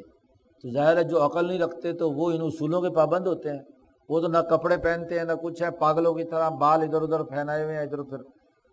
الملتحقون ممن لا یشک الجمہور ان امزجتہم ناقصہ، تمام اس معاشرے کے جمہور متفق ہوتے ہیں کہ بھئی اس کا دماغ ہل گیا ہے، یہ ادھر ادھر باہر پھر رہا ہے، تو اب اگر وہ کسی نکاح کی پابندی نہیں کر رہا، وہ کسی لباس کی پابندی نہیں کر رہا، وہ ننگا پھر رہا ہے، یا کوئی اور اسی طرح کا کسی کا مال لے لیا وہ کر لیا، تو سب لوگ کہتے ہیں یار پاگل ہے، اس کو کس قانون اور ضابطے میں لا سکتے ہیں۔ تو بے وقوفوں اور احمقوں کی بات آپ کو ان اصولوں کے تسلیم کرنے میں رکاوٹ نہیں بننی چاہیے۔ کیوں؟ اس لیے کہ ان کی عقلیں ناقص ہیں، اور وَيَسَارُوا يَسْتَدِلُّونَ عَلَى بَلَاحَتِهِمْ مِمَّا يَرَوْنَ مِنْ عَدْمِ تَقْيِيدِهِمْ أَنفُسَهُمْ بِتِلْكَ الْقُيُودِ، اور اس کی سب سے بڑی ان کی بے وقوفی پر دلیل یہ ہے جو آپ دیکھتے ہیں کہ وہ کسی قید کے پابند نہیں ہوتے، نہ کسی مکان میں رہتے ہیں، نہ کسی سے لین دین کرتے ہیں، نہ کوئی لباس پہنتے ہیں، بے وقوفوں اور احمقوں کی طرح گلیوں میں مجنون اور پاگلوں کی طرح پھر رہے ہوتے ہیں۔ تو ایسے لوگوں کی بات کہ جی وہ ان اصولوں کے پابند نہیں ہیں، تو ان کو تو دلیل میں پیش نہیں کیا جا سکتا۔ ظاہر ہے دنیا بھر کے قوانین میں مجنونوں پر قانون لاگو نہیں ہوتا۔ نمبر 2، الفجار، سوسائٹی میں وہ جو قانون شکن ہے، قوانین کو توڑنے والے ہیں، اور اب قوانین توڑنے والوں کی وجہ سے کہا جائے کہ قانون نہیں مانا جا سکتا، یہ تو بہت بڑی احمقانہ بات ہے۔ تو قانون شکنوں سے تو قانون شکنی کی سزا کے تحت نمٹا جاتا ہے، نہ کہ ان کے طرز فکر و عمل کو قانون بنا دیا جائے۔ سرمایہ داری نظام کی سب سے بڑی خرابی یہ ہے کہ اس نے فجار کے طرز و عمل کو، جو قانون شکن ہیں ان کے طرز عمل کو قانون بنا دیا۔ مثلا مثال میں دیتا ہوں، معاشیات میں کہا جاتا ہے کہ لیبر کے پاس بارگیننگ کی پاور جو ہے نا بڑی تھوڑی ہے، اور سرمایہ دار کے پاس بہت زیادہ ہے، لہذا اگر لیبر جو ہے مجبور ہو کر کم مزدوری پر راضی ہو رہی ہے تو یہ چونکہ عرف میں ہو رہا ہے، جی چونکہ سرمایہ دار ایسے کر رہے ہیں اور ایسے لوگ مجبور ہو کر اپنی مزدوری بیچنے پر راضی ہیں، تو لہذا اب اس کو معاشیات نے ایک قانون قرار دے دیا کہ یہ قانون ہے۔ حالانکہ قانون کا تعلق تو اخلاقیات کے دائرے سے ہے، معاشیات کا تعلق بھی اخلاقیات کے دائرے سے ہے۔ کیا جو کچھ ہو رہا ہے وہ انسانی صحت اور مزاج اور اخلاق کے لیے مفید ہے یا اس سے متصادم ہے، یہ بحث دنیا بھر کے ہر مہذب معاشرے میں۔ لیکن یہ کہا جائے کہ جو سارے چوروں نے مل کر یہ بدماشی کی ہے لہذا آج کے بعد یہ قانون ہو گیا، سارا لینڈ مافیا یہ کام کر رہا ہے لہذا زمین کی خریداری اور لین دین کا یہ قانون ہو گیا۔ فجار قانون کی بنیاد نہیں ہوتے، جو قانون شکن توڑنے والے ہیں۔ الذین لو نقح ما فی قلوبہم ظہر انہم یعتقدون الاتفاقات۔ شاہ صاحب نے بڑی اچھی دلیل دی ہے کہ یہ جتنے بھی قانون شکن ہیں، مثلا کوئی بدماش جو ہے وہ دوسروں کی لڑکیوں پر نظر رکھتا ہے، زنا کا ارتکاب کرنے کی کوشش کرتا ہے، شاہ صاحب کہتے ہیں اگر ان بدماشوں کے دل کو بھی ٹٹولا جائے تو یہ بھی قانون تو مانتے ہیں، اصول تو مانتے ہیں نکاح کا۔ کیسے؟ کہ اگر ان کی بہن کے ساتھ یہی حرکت کی جائے، ان کی ماں کے ساتھ یہی حرکت کی جائے تو ان کی تکلیف کا عالم کیا ہوتا ہے۔ دوسرے کی بہن کے ساتھ تو یہ بدماشی کرنا، ہاں جی، اس کو کہتے ہیں جی کی ہویا، بدماشی کر دی، لیکن اگر انہی کی بہن کے ساتھ، انہی کی کسی عزیز خاتون کے ساتھ وہی حرکت کوئی دوسرا کرے، اس وقت غضب سے بھڑک اٹھتے ہیں۔ کیوں بھڑک رہے ہیں بھائی؟ اگر تم اس قانون کو مانتے ہی نہیں تو پھر یہ بھڑکنے کا عمل کیوں ہے؟ شاہ صاحب نے کہا اگر ان کے دلوں کو کھول کر کرید کر دیکھا جائے تو ظاہر ہوگا کہ یہ ارتفاقات کے ان اصولوں کو تسلیم کرتے ہیں، لیکن چونکہ ان پر شہوتوں کا غلبہ ہے اور وہ نافرمانی کر رہے ہیں اور خود اپنے اوپر گواہی دے رہے ہیں فسق و فجور کی، قانون شکنی کی۔ وَيَزْنُونَ بِبَنَاتِ النَّاسِ وَأَخَوَاتِهِمْ، وہ لوگوں کی بیٹیوں اور بہنوں سے تو زنا کرنا چاہتے ہیں کہ جی کوئی قانون، کوئی کسی قسم کا پردہ شردہ نہیں ہونا چاہیے، لیکن وَلَوْ زُنِيَ بِبَنَاتِهِمْ، اگر ان کی لڑکیوں سے کوئی دوسرا آدمی زنا کرے، ان کی بہنوں سے کرے تو قَادُوا يَتَمَيَّزُونَ مِنَ الْغَيْظِ، تو غضب سے بھڑک اٹھتے ہیں، غصے سے منہ سے جھاگ نکل رہی ہوتی ہے، کن نے ایک کام کیتا ہے جی، بدماشی کی انتہا۔ اور وَيَعْلَمُونَ قَطْعًا، اور اس وقت یہ قطعی طور پر جانتے ہیں کہ لوگوں نے، ہاں جی، جو کام حرکت کیا ہے اس کی بہنوں بیٹیوں کے ساتھ، تو جو لوگوں کے کہنے سے اسے تکلیف پہنچی ہے، جب یہ حرکت کرتا ہے تو دوسروں کی، ان کے بھائیوں اور ان کے بیٹوں کو بھی یہی تکلیف پہنچتی ہے۔ وَإِنَّ أَصَابَتْ هَٰذِهِ الْأُمُورُ مُخِلَّةٌ بِانتظام الْمَدِینَہ، اور اگر اس کی بنیاد پر یہ لڑنے مرنے کے لیے تیار ہو جاتا ہے اور دوسرے بھی اپنی اپنی بہنوں بیٹیوں کے لیے لڑنے مرنے کے لیے تیار ہوں، تو پھر پورا شہر لڑے مرے گا، تو نظم و نسق ملک کا، ریاست کا چلے گا، انتظام چلے گا، یا سوسائٹی میں انتظام میں خلل پیدا ہوگا۔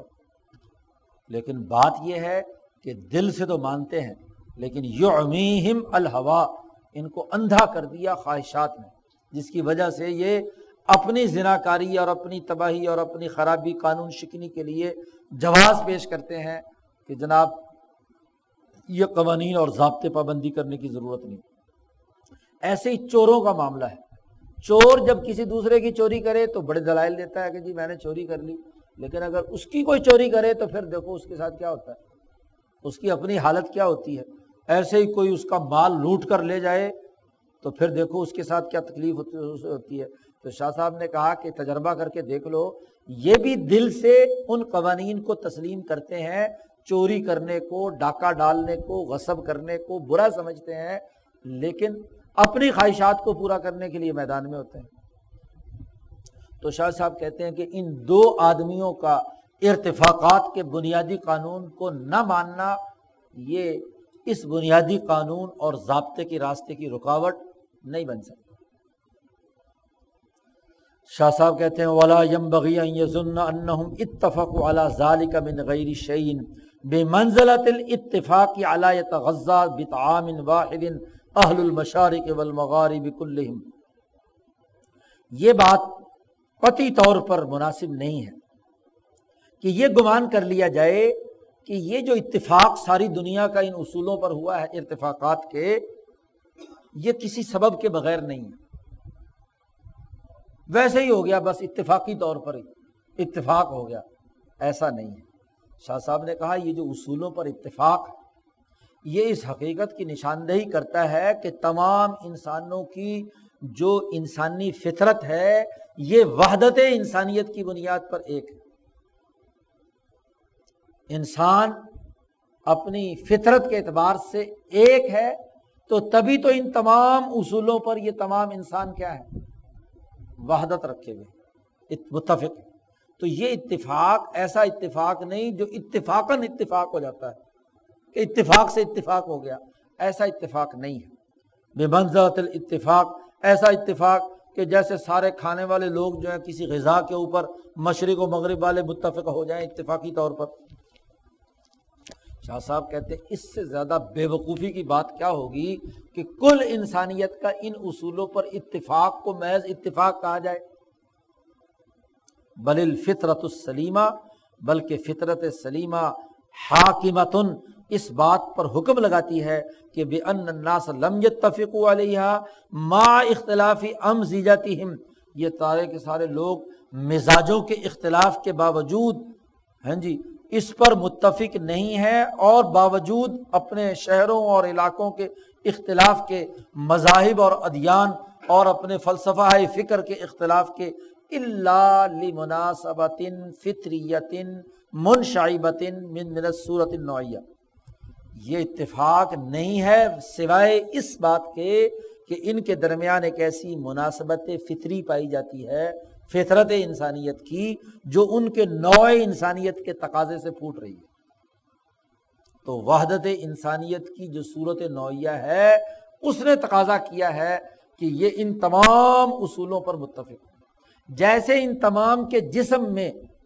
مساوات پائی جاتی ہے، اتفاق پایا جاتا ہے کہ جہاں بھی انسان پایا جائے گا وہ جسمانی طور پر 2 ٹانگوں، 2 بازوؤں، 2 آنکھوں، 2 کانوں پر مشتمل ہوگا، جیسے اس پر جسمانی ساخت پر اتفاق پایا جاتا ہے۔ کبھی بھی جانور کی طرح چلتا ہوا انسان نہیں دیکھیں گے آپ، ایک آنکھ والا انسان نہیں دیکھیں گے، ایک ٹانگ والا طبی طور پر پیدائشی انسان نہیں دیکھیں گے، ویسے کسی مجبوری کی وجہ سے ٹانگ معذور ہو گئی ہو تو الگ بات۔ تو جیسے ساخت میں وحدت انسانیت کی وجہ سے اتفاق پایا جاتا ہے، ایسے ہی ارتفاقات کے ان اصولوں میں بھی اسی فطرت انسانیت کی وجہ سے، اسی وحدت انسانیت کی وجہ سے اتفاق پایا جاتا ہے۔ ایک تو فطرت انسانیت کی وجہ سے ان اصولوں پر اتفاق ہے، اور دوسرا من حاجات کثیرۃ الوقوع یتوارد علیہا افراد النوع،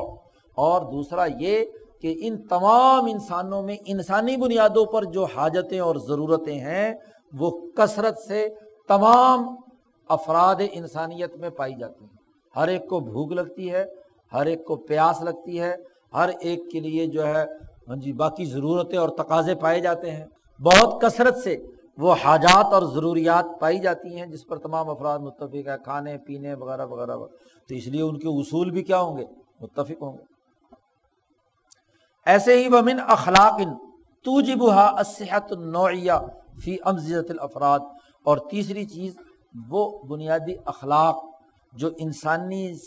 نوع کے مزاج کی صحت پر دلالت کرتے ہیں، یعنی ایک نارمل اور مہذب انسان کا مزاج اعتدال کی حالت میں جن اخلاق کا تقاضا کرتا ہے ان اخلاق میں تمام لوگ متفق ہیں، مثلا بہادری، دلیری، حکمت، سخاوت وغیرہ وغیرہ، یہ اخلاق تمام انسانیت کے اندر کیا ہیں؟ اس پر متفق ہیں۔ تو اخلاق کی یکجائی، حاجات کی یکسانیت اور مزاجوں اور فطرت کی وحدت، یہ ان 3 چیزوں نے مل کر انسان، تمام دنیا بھر کے انسانوں کو ارتفاقات کے ان اصولوں پر متفق بنایا۔ یہ محض اتفاق سے تمام اصولوں پر اتفاق نہیں ہوا۔ یہی وجہ ہے شاہ صاحب کہتے ہیں وَلَوْ أَنَّ إِنسَانًا نَشَأَ بِبَادِيَةٍ نَائِيَةٍ عَنِ الْبُلْدَانِ، کوئی انسان مرد اور عورت کسی دور دراز کے شہروں سے بہت دور دراز کسی جنگل کے میں کسی گاؤں اور دیہات کے اندر پیدا ہو، وَلَمْ يَتَعَلَّمْ مِنْ أَحَدٍ رَسْمًا، اور کسی مہذب انسان سے کوئی رسمی تعلیم نہ بھی حاصل کرے، كَانَ لَهُ لَا جَرَمْ، تو بے شک اس کو کھانے پینے پہننے کی حاجات ضرور لاحق ہوں گی۔ حاجات من الجوع، بھوک لگے گی کہ نہیں لگے گی؟ انسان ہے، پیاس لگے گی، جنسی شہوت اس کے اندر پیدا ہوگی، اور لا محالہ وہ کسی خاتون کے ساتھ نکاح اور جنسی تعلق کو بھی لازمی قرار دے گا، اور ولا بد عند صحت مزاجہما، اور اگر اس مرد اور عورت کا مزاج درست ہے تو ضرور ان کی اولاد بھی پیدا ہوگی، اور جب اولاد بھی پیدا ہوگی تو ضرور ینضم اہل ابیات، تو وہاں اس کی اولاد سے مزید خاندان بڑھے گا، گھر بنیں گے، محلے بنیں گے، ینشأ فیہم معاملات، ان میں لین دین ہوں گے، تو وہاں بڑھتے بڑھتے اس خاندان کے اگلے مرحلوں میں جا کر ایک پوری بستی آباد ہو جائے گی، اور وہاں خرید و فروخت، لین دین، ارتفاقات کے سارے امور بتدریج ان کے اندر آنا شروع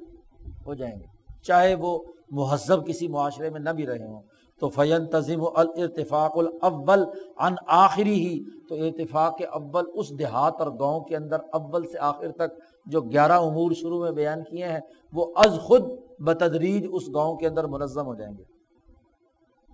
ثم اذا کثروا، جب کثرت مزید ان کے اندر کثرت پیدا ہوگی تو ضرور ان میں اخلاق فاضلہ والے لوگ پائے جائیں گے۔ تقع فیہم وقائع، اور ان کے درمیان واقعات بھی وقوع پذیر ہوں گے، تو پھر اس کے نتیجے میں ارتفاق ثانی، پھر ثالث، پھر رابع کی ضروریات اور تقاضے جو ہیں بتدریج ان کے اندر پیدا ہوتے چلے جائیں گے۔ تو یہ فطرت انسانیت ہی تقاضا کرتی ہے کہ وہ ان اصولوں پر متفق ہیں،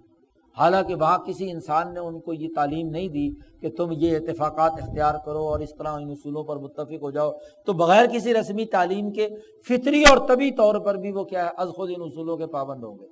تو اس باب میں شاہ صاحب نے واضح کیا ہے کہ یہ جتنے ارتفاقات گزرے ہیں ان کے بنیادی اساسی اصولوں پر کل انسانیت کا اتفاق ہے، باقی اس کی عملی شکلیں وہ علاقوں کے اعتبار سے مختلف رہی ہیں، اور شروع میں شاہ صاحب اس بات کی وضاحت کر چکے ہیں کہ علم نجوم والے نجوم کی بنیاد پر اپنے ارتفاقات کی عملی شکلیں بناتے ہیں، جو مادیت کو ماننے والے ہیں وہ اس کی بنیاد پر کیا ہے تجربات کی روشنی میں اپنے عملی شکلیں بناتے ہیں، اور جو انبیاء کی تعلیمات کے حاملین معاشرے ہیں وہ انبیاء نے جن باتوں کے کرنے نہ کرنے کا حکم دیا ہے اس کے مطابق اپنے معاشرے کی تشکیل کرتے ہیں۔ تو ان تین ملتیں دنیا میں رہی ہیں، تینوں ملتوں کے حساب سے کیا ہے ان کا نظام عملی ارتفاقات کی شکلیں مختلف ہوتی رہی ہیں۔ تو یہاں تک بات شاہ صاحب نے واضح کر دی ارتفاقات کی، 4 ارتفاقات بھی مکمل ہو گئے اور ان کے بنیادی اساسی اصول بھی شاہ صاحب نے متفق علیہ قرار دیے اور اس کا سبب فطرت انسانیت کو قرار دیا۔ اب اگلے باب کے اندر بڑی اہم باتیں شاہ صاحب نے کی ہیں اور وہ اگلے بدھ کو پڑھیں گے۔ دعا کر لو۔ اللہ